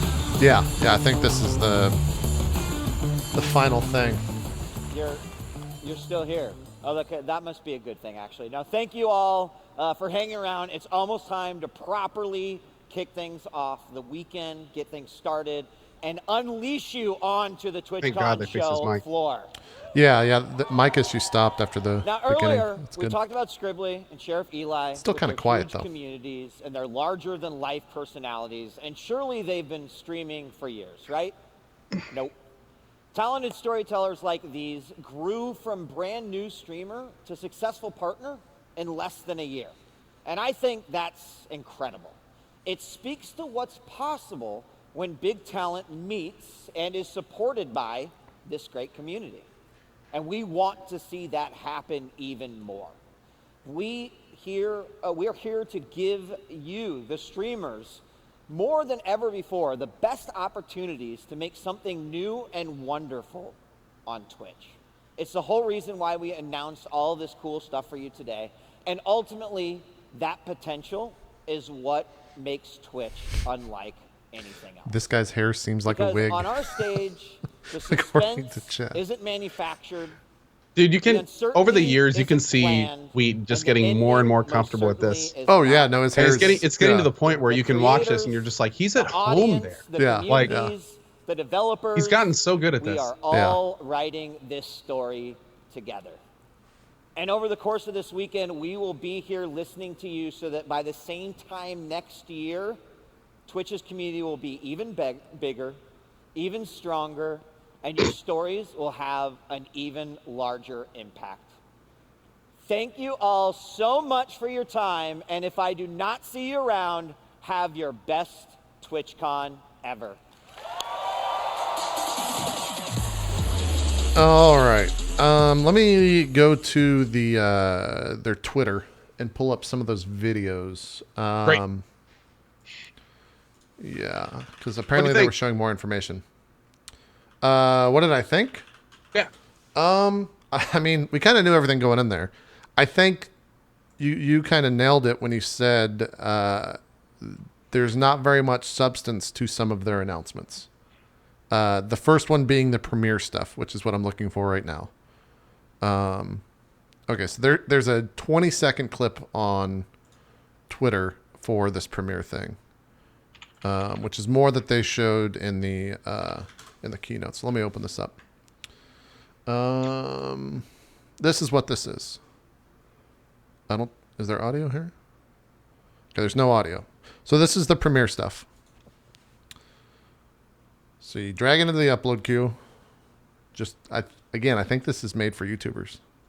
Dude, is this not auto host? Like, or is this not the vodcast system? It's an extension of it. Or, sorry, yes, it's progression of this. Yes, that's it.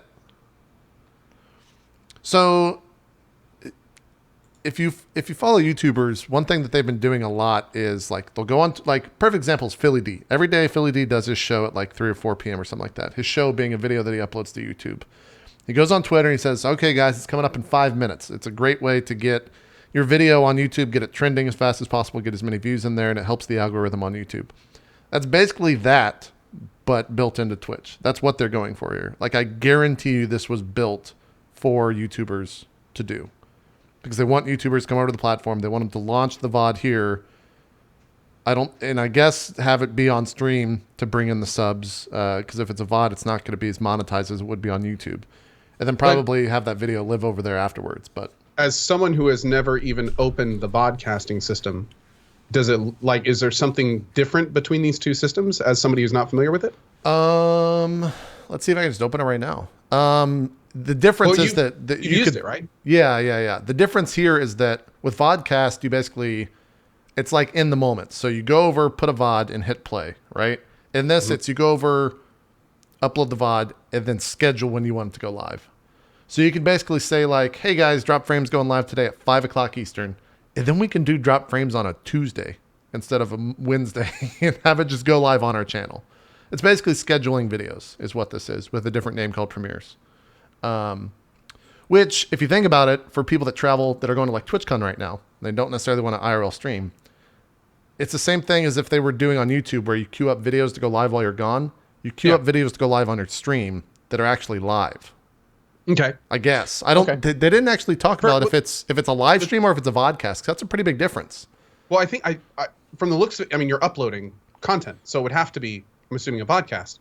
Yeah. But the thing that I'm wondering is, why is this the Premiere system, and why is this not the vodcasting now has scheduling update? I would think from a branding perspective, people look at vodcast and think that it's kind of a, it's not, it has a negative connotation tied to it. So it sounds like Premiere is a reskinned vodcast system with a couple enhancements, and Rooms is a reskinned channel system with a couple enhancements. A little bit, yeah. That's how I would take it. I mean, sure, you can kind of, it's not necessarily a reskin, it's an addition to the vodcast system. Well, okay, so there's the Premiere system is and the vodcast system are going to exist side by side? I think the Premiere system is within the vodcast system. Like, vodcasts have premieres in them, not necessarily premieres. Like, that's a weird way to think about it. I don't think it matters at the end of the day, because I guess it does. I don't know. It's a rebranding almost. Okay. It feels like a rebranding because, like, I can't think of a partner, and maybe Chet can correct me here because I can't watch everything on Twitch. I can't think of a partner that has like a big success around vodcast. And so I wonder how... Not that aren't already successful. Right, right. Or that, yeah, I guess. Because I think you're always going to get more views if you're live compared to a vodcast. I think that's just across the board. You're going to get more views. Yes. And so I really wonder... I think it's interesting because this would be a great time to have Dan on, because I think he's probably the only big caster that, like, fully, like, he was doing vodcast every day for months. But then when he did his Halloween special, made the conscious choice to switch over to do pre-recorded content live. So I'm guessing that podcasting was not, like, that was not a good thing to use. Well, I feel like once you take vodcast and make it different from live, because it doesn't like show up in the active games or what is the, I don't know all the ins and outs. It goes to the bottom of your follow list, and then they did something to sorting that's new, because I've noticed now that vodcasts seem to, like, I've looked at a follow list, and maybe it was on mobile, but I've looked at a game directory and seen a live stream with less numbers above a vodcast. Okay. But then there was a live stream under the vodcast. Right. So I'm not, they're doing something with vodcast ordering also on your following list, but it's not just like all your live streams and all your vodcasts. There's something else at play that I'm not sure. Yeah. Again, we'll have to ask Dan about that, or someone that used the vodcast. Yeah, I'd love to talk to him about it. I feel like though that this system was made for YouTubers in mind, and I feel like the I think vodcast podcast system was absolutely was made with YouTubers in mind. Because remember when we talked about podcasting on the show, and was that the show we did with Aaron? I think, and the IRL one and stuff. No, that was a different one. I think. Yeah, I'm but not sure. When we talked about podcasting at first, that was the focus. It's like, oh, they're doing this to bring YouTubers over. Like they want to be able to do that live. I'm with the community watching it live. They're live together watching the content for the first time. So yeah, it just seems like a continuation, like you said earlier. So yeah, I struggle with the idea of calling it premieres because I think I don't know. I feel like a premiere is basically just another word for scheduled vodcast. Yes. I think it's exactly what it is. And the amount of people that are probably like, I would think the people that use a scheduled vodcast is going to be people that do a show like Drop Frames, right? It's going to be a pretty heavily European centric time. Let's move the time here in the next couple of weeks. The best use for us to do with the premieres would be to have it go live during prime time of US. But you're not premiering anything because it happened earlier that day. So that name is really awkward. That's true, but JP, it kind of seems like this system is made for you. In a sense, maybe. Do you realize how often we've had discussions about how tough it is with your roleplay shows to schedule everyone at the same time? Sure, yeah. You guys don't read chat during those shows. Right. So you could just schedule it whenever it works for everyone, and then you could schedule the show to go off whenever the show normally goes. This should seem like a holy grail to you in a lot of ways. Because you guys don't do anything live involving chat during your roleplay shows, right? There's chat messages that are read in terms of reminders, but I feel like yes, I could do exactly what you're saying, but my feeling is like if I'm not live on Twitch, why am I on Twitch to begin with? Like that's really truly how I feel. It's you're losing like the soul of Twitch, which is a really weird thing to say. Business wise, 100%, you are 100. You're correct. That's one right of the on few arguments, dude. If somebody feels that way, that's like an opinion. Like you don't argue that. You just accept it. Yeah. And I'm with you. That's actually one of the reasons I've never vodcasted a single time. Is because I feel Twitch is meant for live content. So that's why I do it. But cool. Okay. So that's all. If that's a concern of yours, then cool. Yeah, I see why you'd never use the system. It's just, I don't know, man. If you're, that's such a weird thing, especially to people like the culture of Twitch is like you are watching live video. The second that you try to tell people that you're watching something pre-recorded, they get upset. They're a little bit hurt. They'll stop watching 100% sure. Like it's just a weird thing. It's a really, and I think that's kind of what Twitch is going to struggle with when it comes to the vodcast and it comes to the premieres is for the average person on Twitch, if it's not live, they will go watch something else that's live. Like that's the biggest allure, I think, for, maybe I'm wrong, but that's the biggest allure for a Twitch viewer is that they're watching something that just happened. Yeah. I think that's why a lot of people prefer streaming over television or something like that, or YouTube in general. Yeah. But yeah, no, that's yeah, it's interesting. It makes a lot of sense. So yeah, I don't know like how I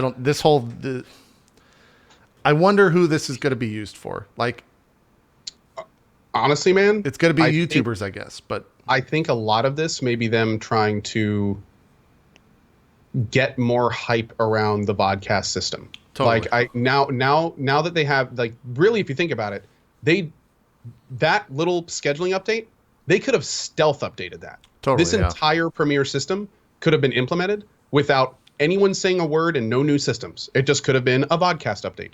But now, as part of the big Twitch keynote at TwitchCon, like this is kind of an all call, like, hey guys, check this out. You can do this. It's like a big reminder to YouTubers. You know, and it's like, and a lot of them, I'm sure that vodcasting just went right under their radar. Probably are hearing about this system and going, oh, okay, so they do have a system I can do this with. And all of us old timers are just like, we've had this for like a year. Right. Well, but it makes sense. I mean, from a business and PR perspective, it makes sense. And that probably is the same thing they're doing with rooms. Yeah. So. I really wish they would have said if, and I guess since it is, but I wish they would have stated, because they never said vodcast. When they talked about premieres, was the word vodcast ever said? They didn't, but they actively showed him dragging a file into an upload area. And Man, there's no weird. reason you do that unless you were. I mean, the only thing I can think of. No. I was going to say the only thing I can think of is that they had it running in the background and then you had live over it, but that's a tech they don't even have yet. So no. I think it happened to be VOD. I think two things. It's really telling that the biggest Dan. Let's use Dan as an example. Dan's probably the number one person when it comes to someone that uses old content on their channel and plays it, right? I think does it well. And does it well. Yeah, and has success with it. I think it's extremely telling that for this year he decided to just play VODs on his channel while live instead of using the vodcast system.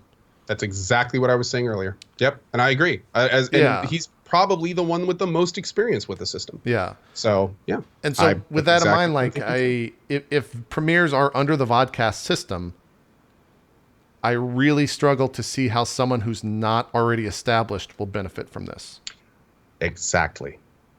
So that is exactly. And with that line of thinking, then you want to get a YouTuber who already has an established audience on YouTube to launch their video on Twitch, and eventually maybe store all their videos on Twitch. That's probably the Twitch line of thinking there. Which and a one issue there, and it's kind of putting the carriage before the horse a little bit, because they're going through some of the motions of courting YouTubers. They're actively saying, look, you use YouTube, you might be profiting off it. It may be your full-time job. We're offering you an alternative in displaying your videos. Right. But then that same YouTuber is going to go, okay, so I can display my video on Twitch. I still can't monetize any of my VODs for shit. I still make a lot more money with my VODs on YouTube. Like what that's cool that you're kind of like extending the olive branch, but there's no substance under it to hold them here. Right. And until they get that, until they actually become a long-term competitor to YouTube, they're kind of spinning their wheels a little bit with this stuff. Because again, what's the point of them giving up what they already have and they already can utilize better to come over here and kind of like we still can't put multiple ads in a video. Right. I feel like that's the bigger. Yeah, I mean, that would be the bigger all thing. These things that YouTubers do to stay afloat financially that they just don't have the option of doing here. Yeah. So until that gets addressed, Twitch is like building the second floor of the house and their foundation's on fire. It's like let's get everything let's get the situation under control. Let's give them a valid alternative, and then we can start courting them. Then we can be like, hey, look at all this cool stuff we built. You should be over here. The crazy part is in the current state of YouTube right now, with adpocalypse being a thing where people are seeing like 50% cut at revenue rates across the board. I've definitely had a ton of videos demonetized, et cetera, et cetera. It would be so easy to Twitch to just say, hey, come put VODs on our broadcast or on our platform. You can put ads throughout the video. Our CPMs are this. The people would just most likely flock over if they're going to be making more money. Look at YouTube and copy it. I know. Don't just and call it Twitch YouTube, TwitchTube. It doesn't matter. The only thing, no smoke and mirrors needed for this. Is a YouTuber. The system just needs to be there. It's a YouTuber. The only thing that would suck, and the only thing that might prevent me from jumping over, is if I had 1 million or 2 million, however many subs over there. It would suck to start rebuilding an audience over on a different platform. That's the only thing that would suck. But if you're making more money, incentive. Exactly. If you're making more money, then of course you're going to make that jump. I don't know why they're like. That's how you get people to jump over your platform, not by renaming a broadcast system because you now have scheduled videos. Like that's kind of a weird thing. It's a weird thing. And again, that Premiere system would be amazing if they had followed it up with all new monetization options on VODs. Right. That's a small piece of a large plan. Yeah. That should have been part of the large plan, not just like its own little standalone. Because now my worry is they're going to introduce Premiere. It's just going to fail. No one's going to use it. And then 2 years from now, when they get around to finally revamping that back end, it's going to be like, now introducing Premiere 2. And it's like, yeah. Well, okay, that's cool, but why didn't we just start? Yeah. The other thing, at the end of the day, it's really hard to recreate YouTube. It's really hard to recreate an entire system to perform exactly how YouTube does for all these people. I get that 100%. Tried to recreate Twitch and they failed miserably. Yeah, it's really hard. I'm sure Twitch is looking at that and thinking we could spend millions of dollars trying to recreate YouTube and it could fail miserably. Yeah. So yeah, it's a good point. But yeah, that's a really weird thing that they led with. Let me just open up this Business Wire article because I didn't write down everything. There was achievements. Let's see if they have a video on achievements because that's a really cool system. I really, really hope they push that to viewers, though. I'm hoping the partner side is kind of like a dry run. Like, let's make sure the system works and everything. And then I would love to see that pushed out to viewers. There are so many cool achievements that you could do with viewers. And you could give them all sorts of fun stuff. No money related. All free to play. Just for doing stuff on Twitch. Just for visiting channels and following streamers and hanging out and streamers and chatting. And, and maybe even one for lurkers. Like, you could do all sorts of fun stuff with an achievement system on Twitch. Unlock emotes for longtime users. Unlock, all sorts of animated emotes for longtime chatters or haven't said anything for a year and you get a super secret lurker emote. They could go crazy with it. Yeah. And just make it fun. Not a financial system, not to make anyone money, just something fun, But then again, how would they make money and then why would they make it if it doesn't? So yeah, I saw a lot of partnered Twitch streamers on Twitch saying like achievements is great, but what about people who've already, done the path to affiliate or done the path to Dude, partners? That's the same thing for the sub-point program. Yeah. Dude, that was a big concern for top-end streamers too. Like, cool, you just introduced this massive new program to get people emotes like 10 times faster than we did. We've already unlocked every emote. Yeah. What about for us? Yeah. They just kind of looked at us and they were like, good job. Yeah. I really hope that this gets fleshed out into something else, both for partnered streamers and, like you said, for viewers, because they could make some really cool stuff. Like, if you watch a stream, fuck like subscriber emotes. Let's say if you watch a stream for X amount of viewed time, you unlock a special emote or something like that. That counts as a partner. Dude.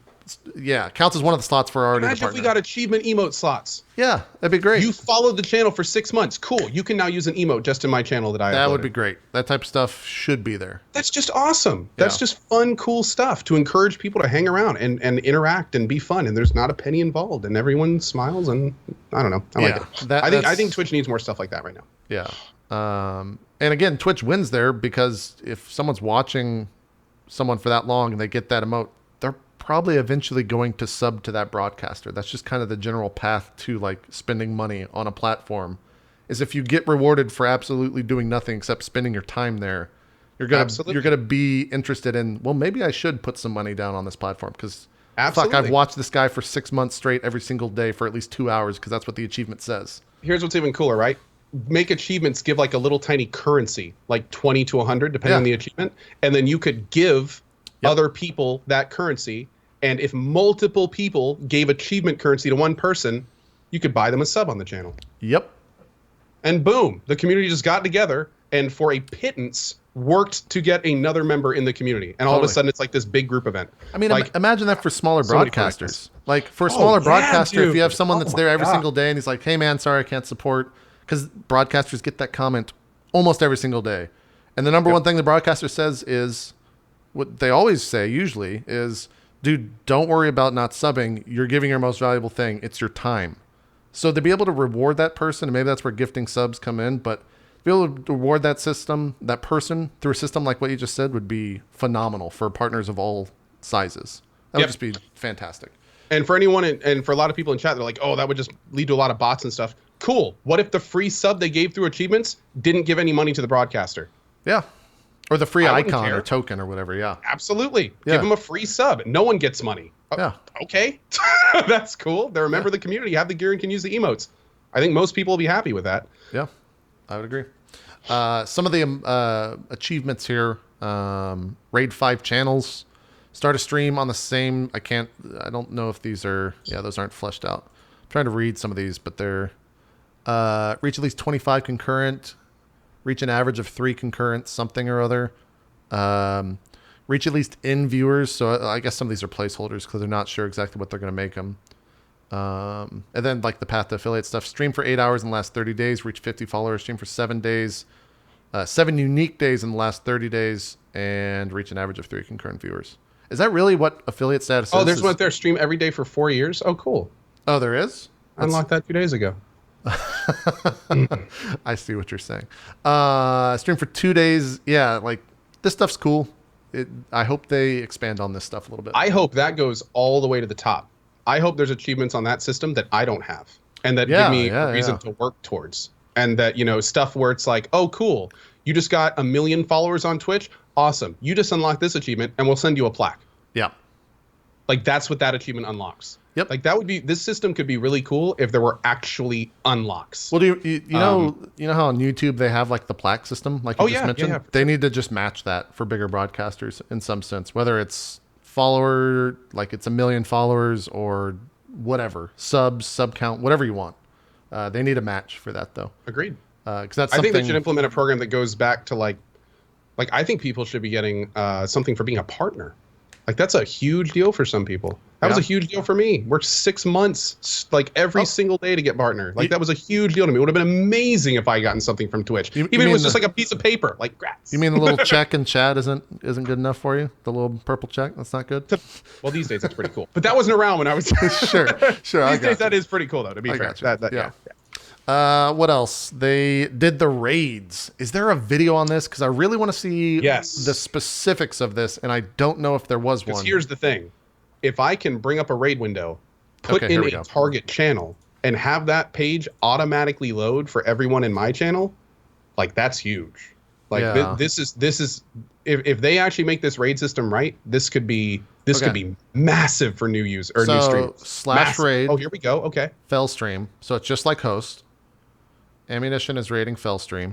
Oh, you join the raid. Oh, and it adds to the count. Okay. It's raiding with a party of... And then does it auto post views after that? Or auto post the message? Wait. Hold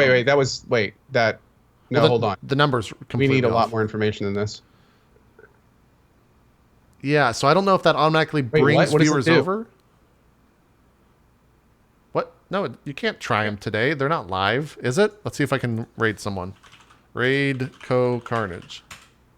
Unknown, unrecognized command. Do you have it? See if you have the command.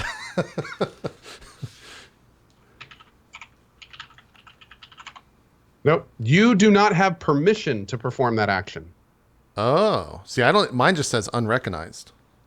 Are you using FOC or BTTV? Mm-mm. Weird. So, I don't know. I don't know what... Yeah, dude, Anne got popular as shit. Damn. Yeah, she got like 20,000 viewers. It's crazy. I mean, that's more... She must be botting or something. There's no way. This is... You know those Overwatch botters. God. Yeah. Worst. I don't know what this actually means. I don't know what this means. This video feels exactly like the announcement. It's like, what am I looking at? I have no idea what I'm looking at right now. Do we actually, like, okay, we see... That's all. This is the information. You type /raid. The weirdest part is it's showing Anne's stream still playing the whole time. So it's like, do you not actually leave her stream, or do you go to the new stream? Is it a host? I don't know. That seemed... Yeah, we need more info on that. We need more info. That could be really cool, but I'm going to be honest. I'm going to be kind of upset if that's a rebranded host system. It gives options to viewer to not join a host. I don't know. As someone who doesn't really use the host function, is this something that you'd be interested in using? Yes. Well, again, I say that like we know what it actually fucking means. We have no idea what this means. Actually, time out. This system's awesome. And what? Because you don't know what it means? Like No. Because this system will allow me to use the host system now. And what? How? Can you explain your... Because the entire reason I wasn't using the host system before is because I am a safe for work channel. I don't want to host somebody like, let's say, yourself. That's true. And have a viewer come in like, hey, let's see if Coh's online. And he drops in and some guy's like, motherfucker! It is true. That's usually me. Just because they're not expecting that. So one of the reasons I didn't host was because of that. Now, here's the very interesting thing. Can I get to the end of the stream and go, hey guys, we're going to raid my buddy Elohim. Now, he is not a safe for work streamer. We're going to be raiding him. He's hilarious though, and I definitely recommend checking him out. But if you're at work or something, you may want to be careful because he likes to talk about vaginas. Right. So what we're going to do is we're going to do this raid. If you want to go watch him, hit the join button. But if you're at work or around kids or something, you just chill out in the chat. Now, that brings up a lot of interesting questions. Like, and if that's just how it works and it's a one-time thing and those people who hit join are there and anyone who comes in the channel afterwards just doesn't, like, it's normal for them, that's awesome. But it's going to be a little bit of an issue if it just turns into a normal host. So this is what it says on blog.twitch.tv in their latest post. It says, starting in November, you can use our new raids command /raid to start a raid, let your viewers join in, and then automatically host the channel you want to send your viewers to. So it's not an opt-in rating system, because if it automatically hosts the channel that you send your viewers to, what the fuck is the difference between a raid and a host? Besides a button that's saying join a raid or leave a raid. Like, what is... And here's what's even weirder. If a raid started and you didn't join the raid, would it just host anyway? Yeah, like, what is... Does it even matter at that point? Like, I don't... This is another... Like, again, we have no idea what this system is doing. I don't know what... Yeah, I don't know what that means. I really don't know what that means. And what the weirdest part about this is the answer to these questions, like, dictate if we're going to use the systems or not. And we just don't know. It's super confusing. Yeah. I don't know. I guess that ends our discussion on raids because that's about as much information. Man, this is like really bothering me. These are really cool announcements that could be great, but yeah. I wonder if there's anything on the TwitchCon schedule, and I don't know because I haven't looked. It's almost like Twitch needs some kind of educational director to teach us how this stuff works. Exactly, I know, or a portal, an education portal. I think they announced that like 2 years ago. I wonder what happened to it. Anyways. But yeah. Yeah, I wonder if there's something else happening at TwitchCon that's like a staff event where they will flesh this stuff out. I don't know. I need to look at the schedule. So that's it for raids. What else was there? Rituals. Rituals make it easier for creators to celebrate special moments and bring their community together. The initial ritual enables creators to signal to their community in chat that a visitor is new to the channel and welcome them. Okay. Now, again, not nearly enough information because there's all sorts of things here that need to be answered. One, it sounds like this is done from an extension. So does that mean it's only available on PC? How does it work? Is it something that is going to pop up over Twitch, or is this an overlay element that we have to add into your Streamlabs or something? Yeah. Two, how do we dictate how it works? Is the "Hey guys" emote the only thing that works? Does it work every time they go in there? What stops a person from just spamming it onto your screen? Right. Like there's a huge amount of stuff. Like when we made our hello queue, which is essentially what this is, we had to go through weeks of testing this system. We tried a variety of different things. We had to fit things specifically to my channel to make sure it worked properly. And if it didn't work properly, it was obtrusive, annoying, and frankly got in the way. So don't get me wrong, I like the system obviously, but I'm very curious as to what they're going to do to allow it. Like, for instance, in our channel, we got to the point where you have to have a certain amount of tokens or be a subscriber to pop up on the screen in the hello queue, because it was too distracting otherwise. It got to the point where it was just too distracting. So we also shrunk it, so it was super tiny. It started smaller than what you see here, and everyone was like, it's too big. We cut it into about half of what you see here. Everyone said it's too big. So, do we get to pick what image it is? Do we get to pick what the text is? There's, again, huge amount of questions for a system like this. Looking forward to hearing more information. Yeah, it's a very bare bones announcement. Like, you mentioned this, but I think it needs to be said again. On bigger channels, this can be exploited so easily. You can just have an entire part of your screen constantly spammed with highs, just nonstop. Yep. I'm going to be honest, man. I really kind of wish that Twitch would sit down with people like us and play us the keynote or what was going to be on it. We could say all this stuff before it went live, and we could be like, you need to talk more about this. Yeah. Your partners aren't going to understand what this is. You need to focus on what this feature does more. What is this? Yeah. Get Clippy out of there. Well, I mean, the Clippy could have been used to show or tell more information to begin with. Instead, it was a joke. That was their humor element to the entire keynote, so that kind of sucked. But here's the thing. Again, the keynote, it was actually pretty good. I I wanted more. If anything else, I wanted a lot more. It could have been 2 hours, and they could have gone in depth in each of those features, and I would have been happy with that. Would have been super happy with that. Yeah. I mean, this is literally all that was here. Like, I don't know. That seems like another. Remember how we talked about before we went live how we don't want to see half-baked ideas? This seems like, if this is all this is, like, I gotta be honest. What we heard today in the keynote, most of that stuff sounded like boardroom pitches. They didn't sound like developed features. They sounded like, here's a cool idea that I'd love for you to approve. Like, that's what these ideas sounded like today. There was very few details. There were very few, like, this is what you're getting.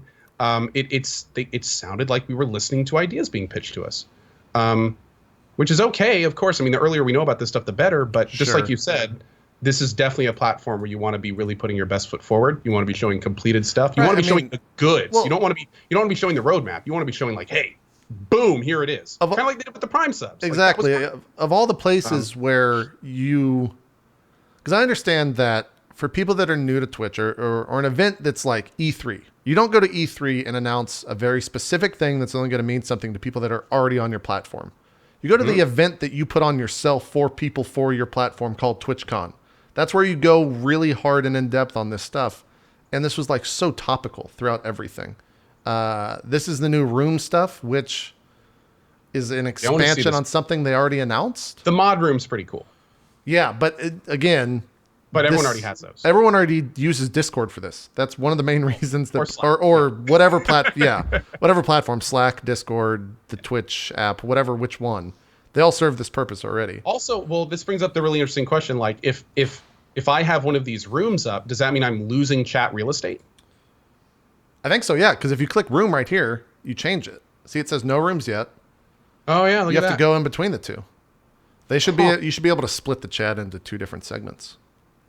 Like for a mod, how are you going to be able to mod if you have to go up? Like you'll be able to mod. Yeah. But that's going to be really annoying to go up to the stream, click, go to mod. Like imagine the amount of mistypes there. Like you don't want to be in your chat and be like, hey guys, this guy's really being a fucking asshole. Should we ban him? If that gets mistypoed or if that gets mismessaged, that's really shitty. Because then the mod becomes a target from everyone in chat.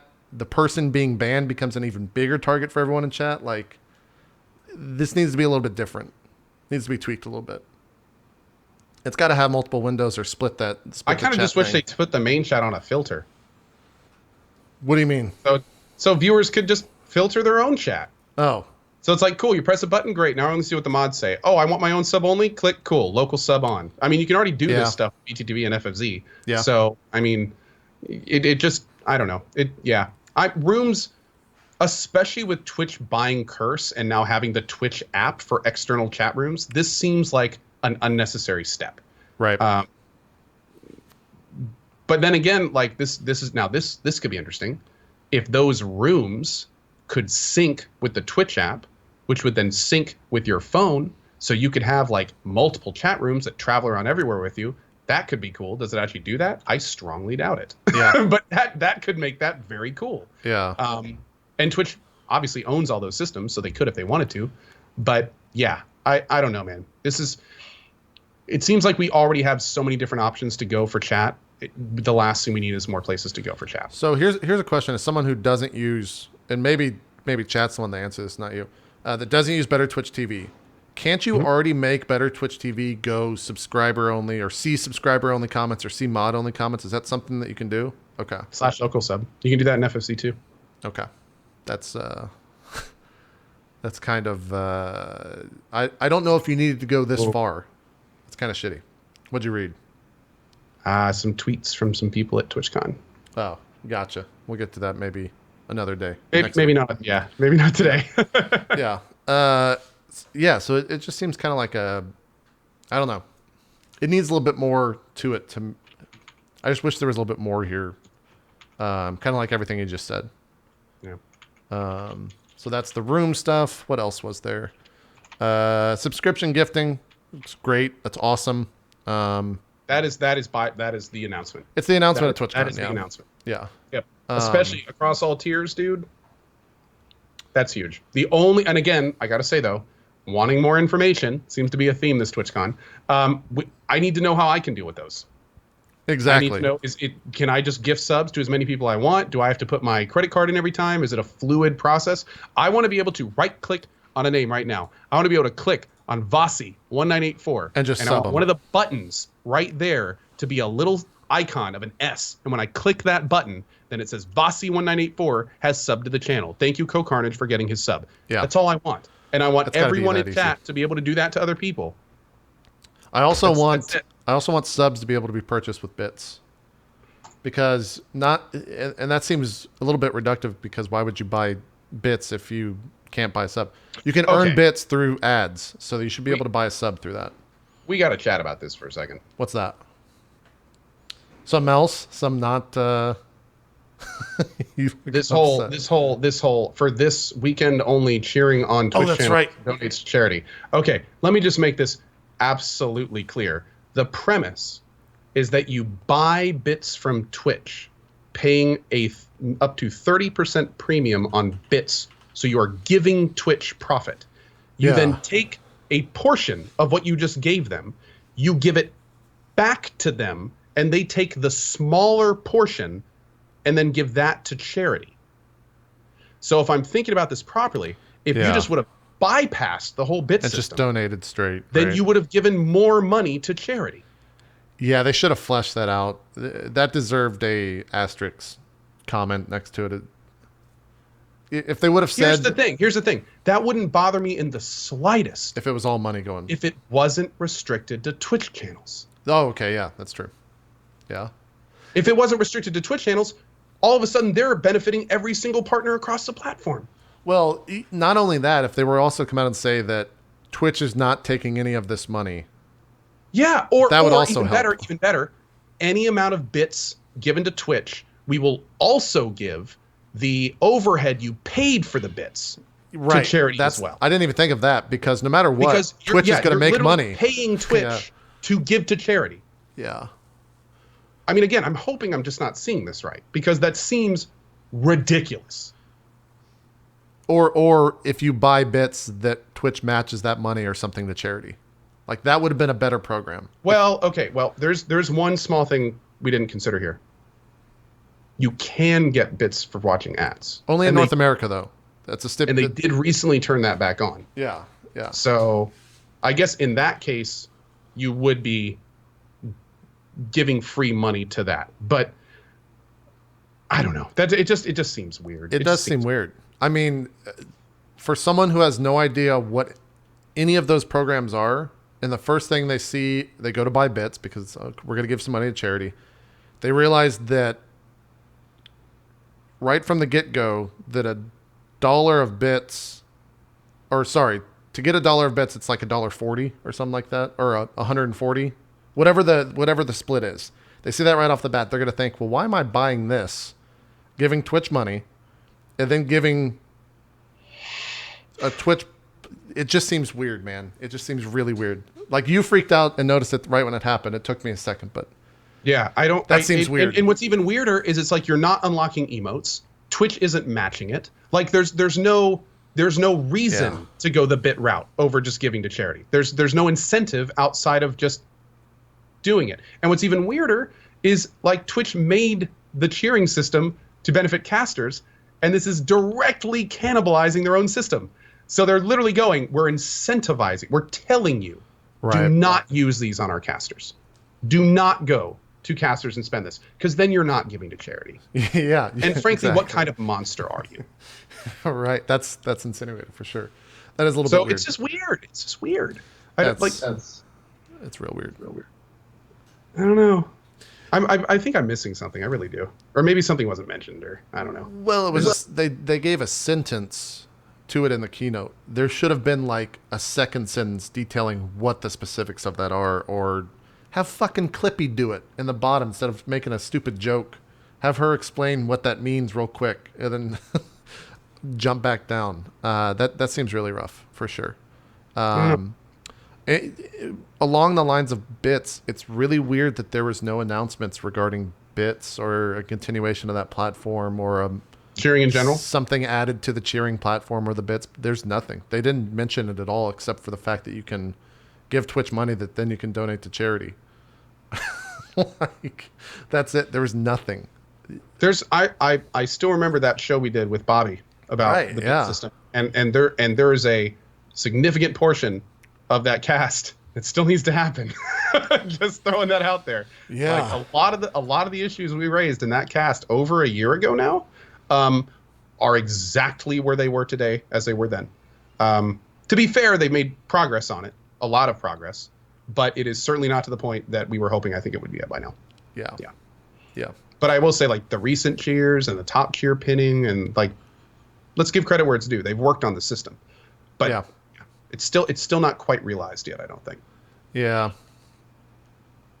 I'm kind of leaving the keynote like slightly underwhelmed, only because I feel like most of the stuff they announced was just rebranded platforms with like a twist. I personally, my biggest takeaway from this TwitchCon, weirdly enough, is just more. Yeah. I just wanted more. I wanted more details. I wanted more examples. I wanted more. I want to feel like I was pitched system. I wish I felt more like I was given new info and ideas, and less that I was, or new systems, and less that I was pitched ideas. Because I don't even know how I'm going to use some of this stuff. I'm not even sure if I'm going to use some of this stuff yet. Right, and it's launching in November. Like a lot of that stuff had November tied to it. We're 11 days out from the 1st of November. So that's soon. Credit to TwitchCon though for not releasing anything at TwitchCon. That was no. Credit where it's due. They could have turned on subgifting today.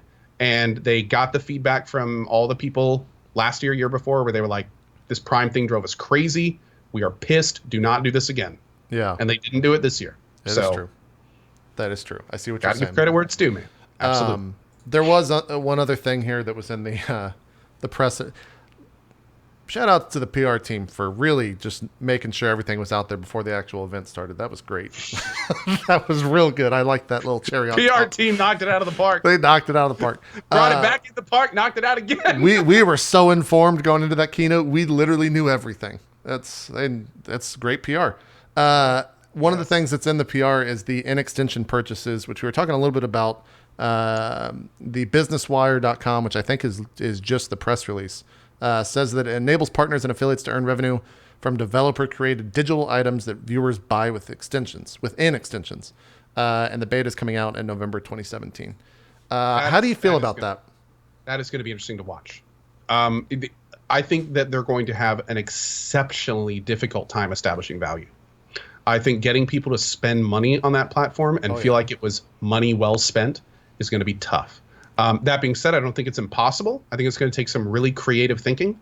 And I really, really hope that whoever's spearheading this project at Twitch is thinking in the mind that this system is going to release with contention.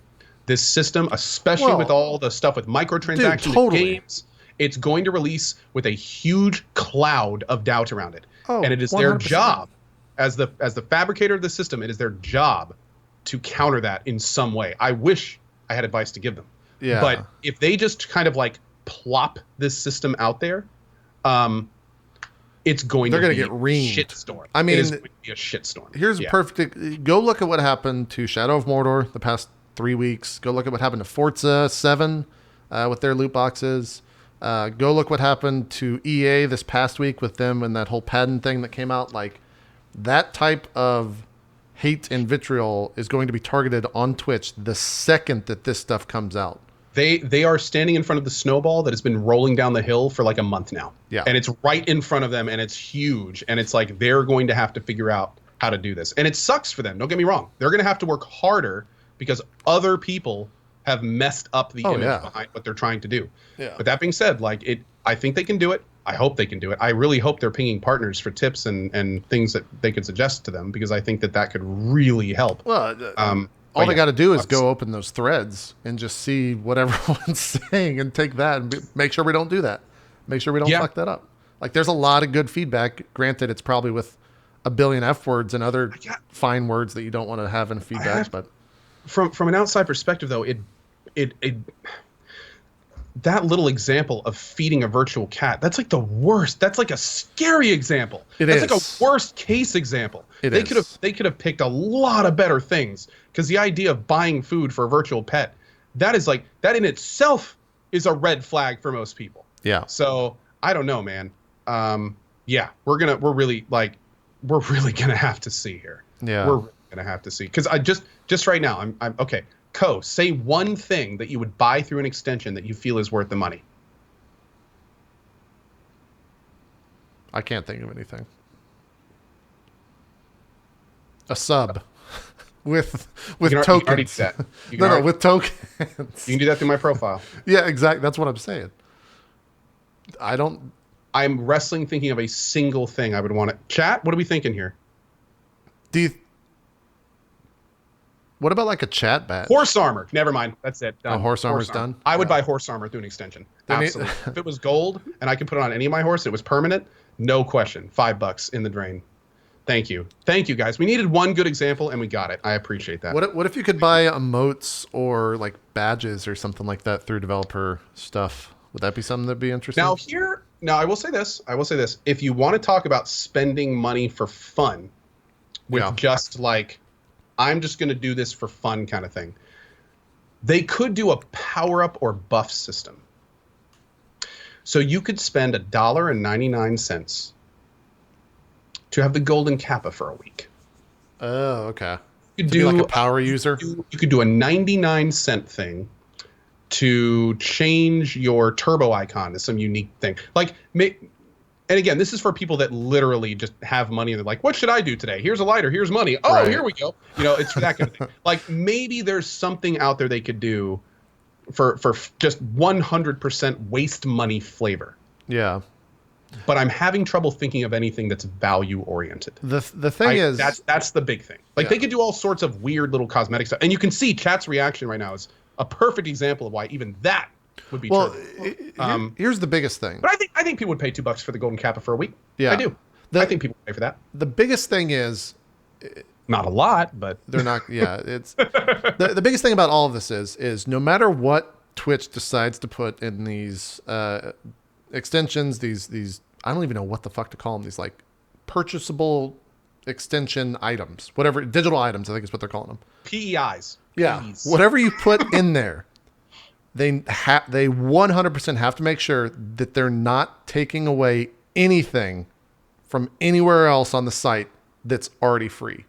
Because the second that you do that, that's why people are upset about loot case or loot boxes and all that shit to begin with, is because they're taking things that would have been in the game for free to begin with and making you buy more.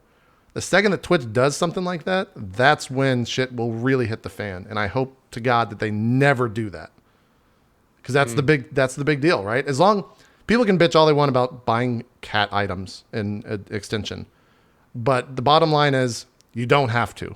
It's 100% a user decision to buy something like that. It's not something that was there to begin with. It's something extra, right? The second that they take away, I don't even know what you could take away, but I'm sure there's something that you could figure out and make people spend more money to do that via these extensions. That's when people will fucking lose their shit. Yeah. Otherwise, it's just kind of a joke. Like, why the fuck do they have cat stuff? It's not a big deal. And then, like we said at the beginning, the second that developers, we've already seen have money as their main interest, because everyone wants to make it, start doing extensions on Twitch for people that are playing their games that automatically activate when you're playing their games, that then have some sort of DLC thing within them. That's when it's going to get crazy, and that's why this is all happening, because it's another way for developers to jump into the Twitch space, and it's another way for Twitch to say, hey, developers, come jump into our space, because we have a thing that you can charge people money for stuff that's related to your IP, and that's where it's going to get crazy. I don't know if this is the direction you were going in. I have a feeling that it is, but this also ties back to the Warframe stuff. Oh, yeah, we can talk about that. Yeah. So basically, for those that don't know, Warframe is one of the first companies on Twitch to, I don't say this in a negative way. It can be taken negatively, but the Warframe devs are gaming Twitch. Mm-hmm. They're gaming the system. Well, other platforms have done that, but not as successful. They've tried it. Yes. Yeah, it's not been as successful. So what you can do with Warframe is you can attach your Twitch account and Warframe accounts together, and it basically tracks if you're watching Warframe partners. And then what that does is that basically Warframe has announced to their huge community that if you go make an account and you idle in one of these streamers' Twitch channel, you don't even need to talk or anything. Just go watch it. You don't even need to watch them. Just go idle in the channel. Then you get in-game bonuses. And what we've seen is in the last 2 weeks, all of a sudden this game that is rarely in like the top 30 has been at times the very top of Twitch. And what's even crazier is you then go and look in the top Warframe streamers, and people who have been on Twitch for years don't recognize a single person. And that's because sometimes the top 10 streamers all have like half or less followers than they do times 2 their viewers. It's crazy. And it's a really, really interesting situation, because what they've essentially done is they have fabricated their audience on Twitch to make it this much higher thing. And now new viewers coming to Twitch see Warframe and they go, oh, look at this. What's this game? I've never heard of this game. And all of a sudden they have more eyes on their product. So it's like this weird, like, not really watching Twitch, but inflating numbers, and they're making their Warframe partners really popular on Twitch. So they're just encouraging eyes in their game, and it's interesting. And I will say this. Now, I know some of this sounds bad. I don't want it to come off as bad, because I truly feel like Warframe, this is Warframe devs thanking their streaming community. Like the partners for Warframe right now, all those people, awesome. Like, you stuck with Warframe, and now guess what? You are getting what you deserve. Right. And that's awesome. That's great. So I'm not saying this is bad, obviously. If I really cared, I'd be playing Warframe, right? So, but it's cool that they did that. But here's the whole point I'm making with all this. I bet you that hundreds of other developers are looking at Warframe right now. Oh, they're gonna do the same thing. And thing. they're in closed door meetings going, how in the hell do we do that? Oh yeah. What do we need to do? Can we put Twitch in our launcher so anytime someone opens our game, they see people? Can we make some kind of partner program that incentivizes our giant player base to go watch them? You know that Bluehole from PlayerUnknown right now is going, okay, well, these guys are now beating us on Twitch. What can we do to beat them on Twitch? Like, this is huge. This is huge. And we're going to start seeing this a lot more, of developers doing what they need to do to get to the top of Twitch. Now that they not only know they can do it, but more importantly, Twitch isn't going to do anything. Well, that's the thing. If you boil down everything you just said, it's most at the bottom. It is sanctioned viewbotting. At the end of the day, it's not necessarily bots, but there are people that I've seen on Reddit that says, "Oh man, I had 10 streams open for the past 24 hours while I was at work, and I earned all that stuff."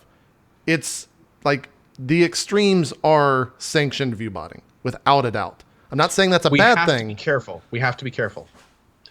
When you say those two words together, viewbot, it has a very bad negative connotation. You're establishing intention. Sure. You're establishing that somebody is trying to progress illegally. Yeah. That's very true. I wouldn't call what the war. Think of it this way. The casters that are getting this attention, they certainly aren't doing anything. Totally. They're totally in the right. Right. It's sanctioned by Twitch and the developers. That's the caveat. I understand what you're saying 100%. I see what you're saying, but I still think that word is kind of like, it means a very specific thing that I don't think would apply to frame streamers.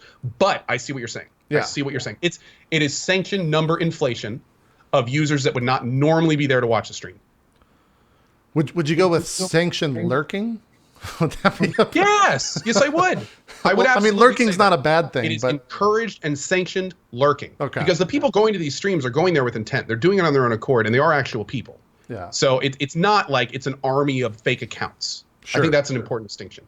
So I think sanctioned lurking is a much better way of saying it. Sanctioned, encouraged lurking, where you are rewarded in the game for doing it. Now, do you know the specifics in the sense of, do you have to have power lurking? I like that in power lurking. Power lurking.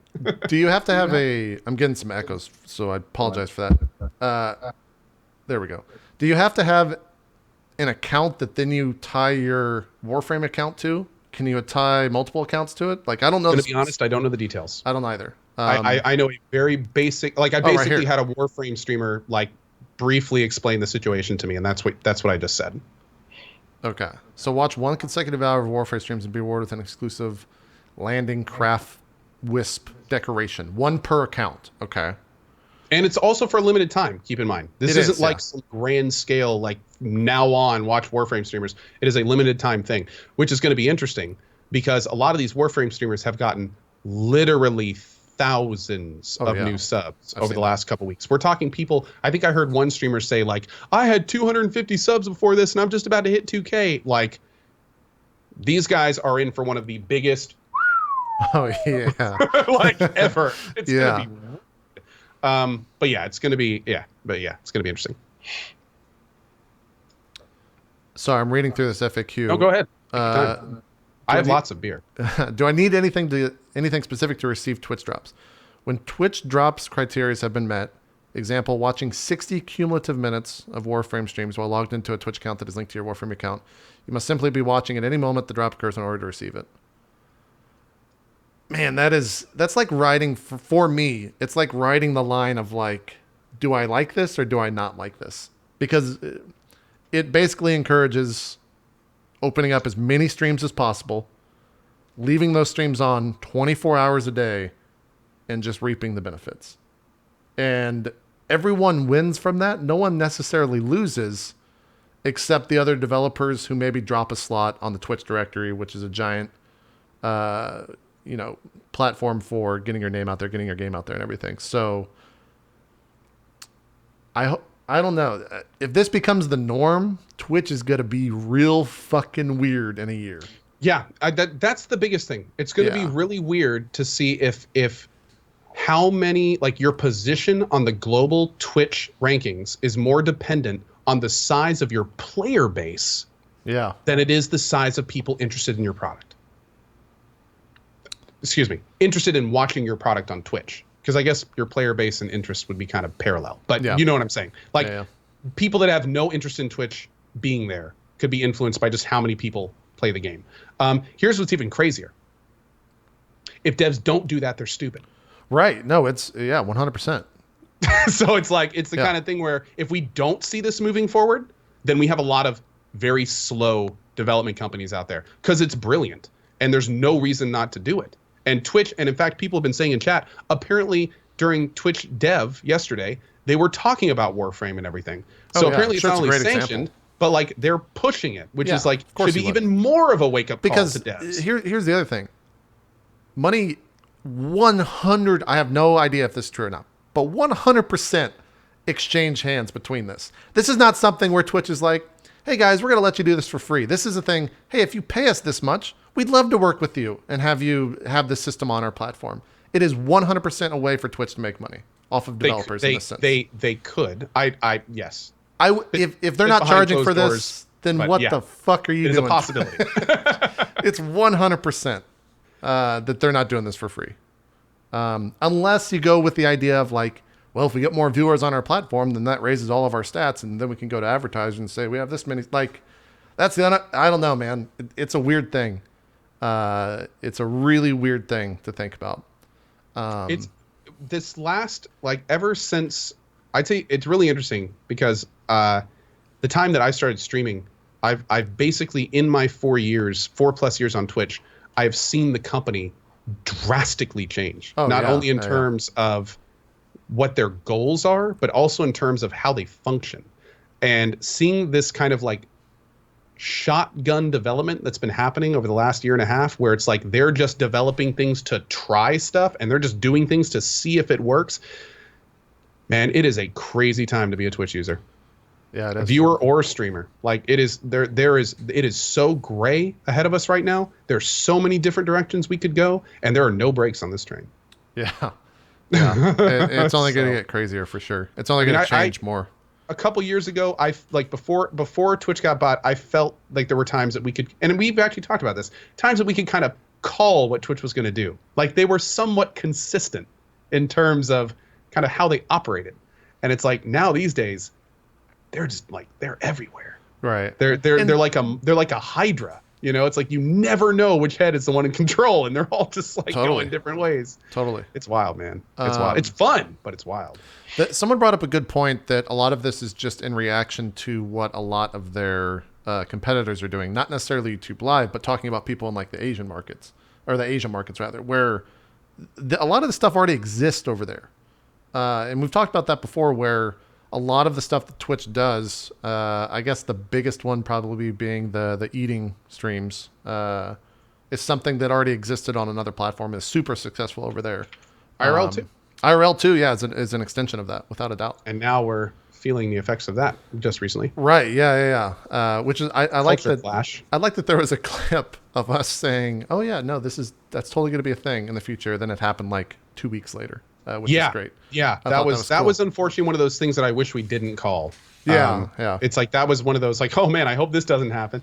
Oh. Yeah, then it happened. But yeah, man, it's Twitch is definitely changing. That's the truth of it. And I really, a year from now, I have absolutely no idea what Twitch, if it's just going to be every hour on the hour, there's a new sponsored stream starting with a new game that has extensions on it that you can buy stuff for that developer, and the money gets split between the developer and Twitch. And then the people that are big partners have a portion of that also going to them. Like, I don't even want to begin to think what it's going to look like in a year, but it's going to be different without a doubt. Yeah. This is kind of the beginning of all this stuff really.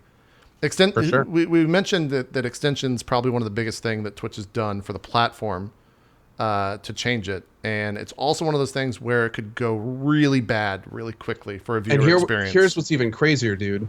It could go really wrong, and it could get to a point where it's like too late to damage control. That's one of my biggest concerns with Twitch right now, is that there's all this new stuff happening, and there's all these things happening very quickly, and it feels at times like there's very few people that are willing to put the brakes on when they need to be put on. And the Twitch beta was a perfect example. Like the fact that they just let it ride with subs not working. And then there was the bug where it was automatically turning on. Like that is about as big of a red flag as you can get for new partners. Yeah. And people that are here every day. And they were just like, whatever, it's cool. Also, real quick, just we are going to purposely avoid this subject mostly on Drop Frames, but just to touch on this about the IRL thing from last night, to touch on it. Justin TV and Twitch have been around for a long time. It's been, at that time, it was 99% gaming content. A year ago, they introduced IRL streaming. So now we have two very different communities on Twitch.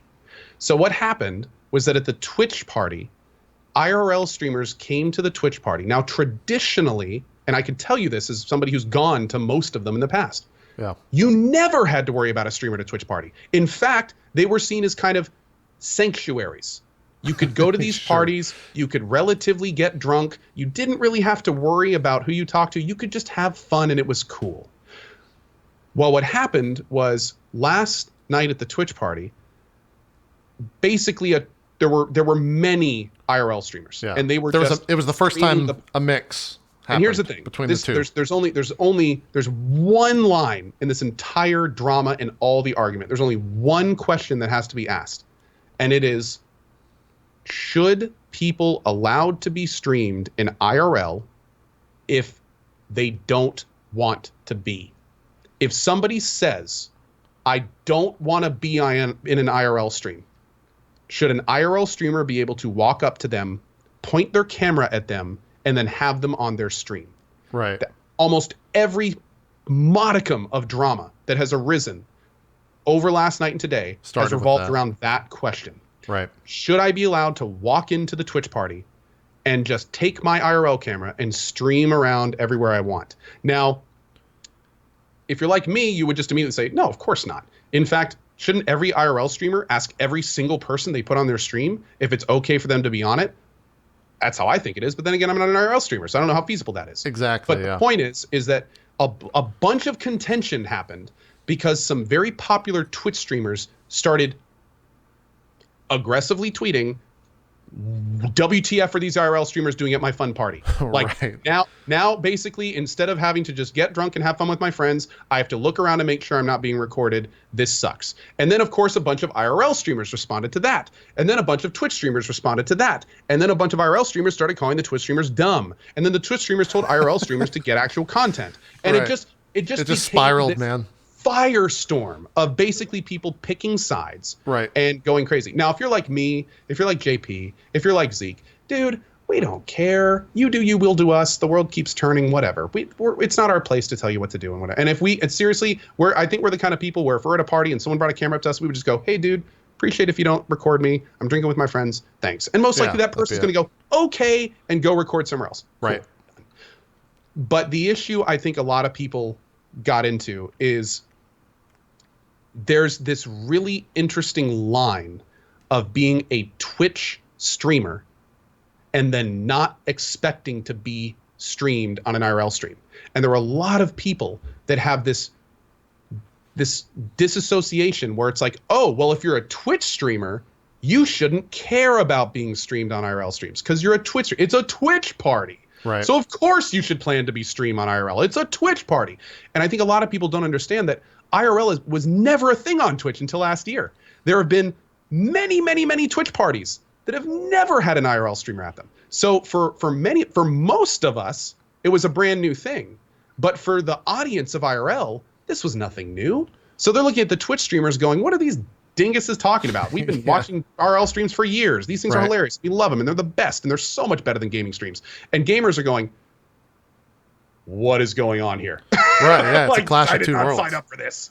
Without a doubt, it's a clash of two worlds. Clash. Yeah, it's a culture clash. Yep. And and that's it. I'm sorry. Did I go into that too much, JP? I probably no. I think you addressed it. But that's essentially where we are. And just to be perfectly clear, that's the situation.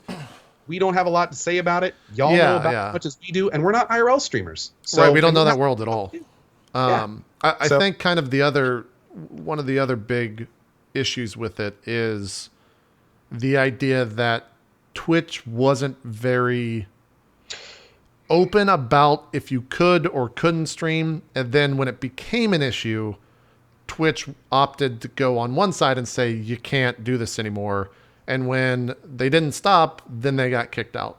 I think that's also a really weird way to handle it, and I think that's where a lot of the frustration comes from the IRL streamers, is this idea of like, well, I didn't know this beforehand. Yeah, like you guys should have told us this, and that I get 100%. That's to really be honest, shitty. I think they should split the future parties. Have big. I was thinking that, dude. You're just gonna have a bunch of IRL streamers. Big signs over, like split the parties and have a door. Be like, if you're on this side, feel free to IRL stream whatever you want. It's totally cool. But if you go to this side of the party, just understand no cameras past this point. You think I'm kidding? No, I know, but I'm thinking of that mental image of 20 IRL streamers sitting there with their IRL cameras and fucking the contraptions that they use, and they're just standing around in a circle, just kind of staring at each other, and no one's talking. They're just waiting for something to happen, or they're all talking to their stream and not having a community. Fair, like that would be really fun to see. I want to see that. I was gonna say I don't watch a lot of IRL streams. I'd watch that. Yeah. If nothing else, just to watch the awkwardness of a bunch of people trying to entertain without any entertainment, I would watch that. That would be really funny to see. That's like an episode of Comedy Bang Bang. Yeah. And I love that show. Yeah, without a doubt. But yeah, this and I see a lot of people in chat like, oh, that's segregation, that's terrible, blah blah. I don't think it's out of line. See, it's different because we're Twitch. We're all Twitch. Right. IRL streamers are Twitch. I'm Twitch. JP's Twitch. Gamers are Twitch. We're all under the same umbrella. But at that same line, IRL streamers were kind of forced under the umbrella a year ago. Like they weren't here normally. So a lot of streamers, let's just be honest here, are not super comfortable about being recorded off hours. Right. They just aren't, especially if they're drinking, or if they're talking about business stuff, or if they're talking about streaming stuff. So the idea that you're at the Twitch party at TwitchCon, and you could turn around and some dude with a camera could be right here. It's a little alarming, yeah. That's a little weird. Like that's a little strange to some of us. Because we're not used to it. That's all. That's it. Yeah, that's kind of the basis of it. But yeah, we don't fall on either side. I think that a lot of the issues, like I said, came from Twitch just not being super clear about what the rules were. And then it sucked when no one wants to see someone get asked to leave a party. Like that sucks. That's the worst thing. And the worst part is that you're doing it while on stream, so your entire audience gets to see that, and no one wins there. Like And then the person that asked the person leave gets targeted, and that sucks for that and no they're one only wins. doing what they're told, which is even worse. Yeah. So it's like nobody wins that. But also the worst thing is, and this is again, I'm totally with you on this, and I think I'm sure just like Twitch learned from Amazon Prime and announcing stuff, they have learned from this event, if the PR is any indication. But it's the kind of thing where to make a Twitch streamer choose between streaming and being at a Twitch party, that's a little weird. That's also shitty, yeah. That's a little weird, especially when it's like when they sanction the type of streaming you're doing 99% of the time. Yep. Like I'm sure some streamers went to the Twitch party specifically, like, yeah, I get to IRL stream the Twitch party because that's a big Twitch and it's that's IRL. a big thing. Like, from their perspective, I'm sure that was that was awesome. Right. Yeah, which is the whole situation again. Just next year, hopefully handle a lot better, and maybe even have like a Twitch party for partners in privacy, and then a Twitch party where it's just like, remember when they did like the big dance party, and then they did like the private party? Yeah. Private party, no IRL streams. Big Twitch dance party, everyone IRL stream all over the place. Like just there's lots of ways they could get around this. It's also, I mean, we don't even have to wait a year. Like, there's another Twitch party this weekend at the cruise ship thing. Like, what's going to happen there? There's a BlizzCon coming up that's going to probably have a TwitchCon party or a big party, or like it's going to have to become a thing where people need to state very clearly, the businesses that put on these parties beforehand, if this is streamable or if it's not. And then whatever the rule is, you got to adhere to that. And if it's not clear, it might be in your interest to seek out someone that knows that answer before just doing it. I was going to say the ball's in Twitch's court to make all of this stuff. Like, if this is any indication to Twitch that you need to have concrete black and white rules about this stuff, right. This whole party was it. Like, they need to be not only thinking about this stuff, they need to be ahead of the game on this stuff. Without a doubt. So and hopefully they will be moving forward. And I think that's what everyone's going to be looking for moving forward is like, are these events within our community going to be able to be streamed? Because historically, like you said, they have not been. And I can think of multiple reasons, or not reasons, but multiple events that I'm glad, for the sake of other streamers, we're not on air somewhere, because that would really suck for them. Yeah. Oh God, yeah. Like, I was standing next to at one point when we watched a blackout drunk person stumble in front of us at a Twitch party. Right. Somebody who definitely has never been seen blackout drunk outside of their very large stream. Right. And for that had to have gotten out of that Twitch party could have been somewhat catastrophic. Yeah. It's that's the kind of stuff that shouldn't necessarily be made public. This isn't like this isn't a reality TV show. Well, again, the other side of that. If you're an IRL streamer, this is what you do. This is your job. You go to things like this and show cool things. You go and show things that people can't go to normally because they don't have the access to, or they don't have the funds to go there, etc. So I get both sides of it, man. Yeah, exactly. Now that Twitch has sanctioned IRL streaming, you have to cater to those people too. Yeah, you do. It's not, you can't just lock IRL streamers out. Like, which is, I hate saying it, what they did last night. Like, there has to be, IRL streamers are Twitchers. They're part of our family. Oh yeah. They may not be like direct relatives, but they're third cousins, and we'd still high five them if we saw them and give them a hug. Sure. So it's a weird thing. We all have our space. Yeah. So, and it needs to be respected. So it's a weird thing. We might try to get a quote IRL streamer on the show in the future, because that's definitely something we haven't really both as a practice journeyed into and as a stream. I'll be blunt, dude. I'd love to get Soda on here sometime. Yeah, I actually watched a lot of Soda. I actually watched a lot of Soda and Rekful and Tokyo. That stuff was actually awesome to watch. He's what's really interesting about Soda is he's really gone through a journey.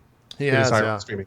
He's really he's used IRL for more than just IRL. Like, it's become something bigger. So yeah, it'd be fun to talk to him about it. Yeah, we'll try to get him on the show. That Sodi guy. I don't know. Sodi. We kind of went off topic, but I think it was worth it as well, because it's a little bit on topic. Well, the funny part is yesterday was only day 0, and there was already so much drama. Now with all this stuff, and now you got more parties this weekend, and I hate saying it, dude. Some of the tweets I've been reading during the show are less than stellar. Yeah, there's a lot of like hate out there. Less than stellar. Just be nice to people, man. At the end of the day, just be nice. Good vibes, dude. Good vibes. Life's too short for bad vibes, man. Yeah, exactly. I'll be dead in 100 years. Let's make what we can out of it. That is true. I I don't think there's anything really Keynote related to mention. I'm just scanning through this real quick. I have seen a bunch of shittiness in the sense of like partners aren't able to get in, or a lot of the doors aren't like clearly marked or something at TwitchCon. So I'm sure people are missing meetings because of that sucks.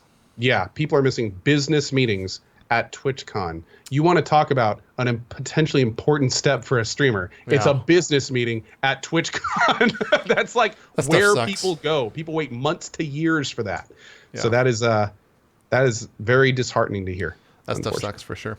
But yeah, I think that's good. We went a little bit longer than what we anticipated. So holy shit, it's 5:30. Yeah, we went a while, man. We went a while. I need to go get some food because I'm going to be starting South Park tonight. But let's do some. Did I set this up? No. 1 second. Let's just capture Co. You can just do it from here. Oh, Jesus Christ. We're just doing this right here. There you go. Put that over there. And then you're not still frozen. Stop that. Okay. All right. Hey, Co, do some shout outs. All right. Hi, everyone. Thank you so much for watching today. I think, if I'm not mistaken, this was the first duo drop frames. It is. It is indeed. Which was great, JP. This was a lot of, we didn't have. This was awesome. I hope you guys. We need our laugh track, though. Yeah, we do. We need a laugh track and we need an applause track. That's true. And I think we would be set. Yeah. But I hope you guys enjoyed the show. We should be back next week, normal time, JP? Yeah. Next Wednesday, normal time. Yeah. That'll probably be the second or last show at the normal time. Yeah. Perfect. And we should have Zeke back, who I'm sure will have lots of great stories from TwitchCon. So I hope to see you then. As always, guys, thank you so much for watching. My name is CohhCarnage. You can find me every single day at 8 a.m. I'm now an everyday streamer, streaming every single day at 8 a.m. We've got a lot of great games coming up. We're currently working to a game called Elix. If you have no idea what I'm talking about, be in my channel tomorrow morning. It's an awesome game. Anyway, thanks for watching today, and see you next week. Awesome stuff. Thanks again for jumping on, Co. And we'll see you guys next week. Normal time is Wednesdays at 6 o'clock Eastern, although that's going to be changing to a little bit more friendly European hour in the near future. So look for that as well. That's it, though. Thanks, everyone, for watching. We'll see you next time. Bye-bye. Bye, guys.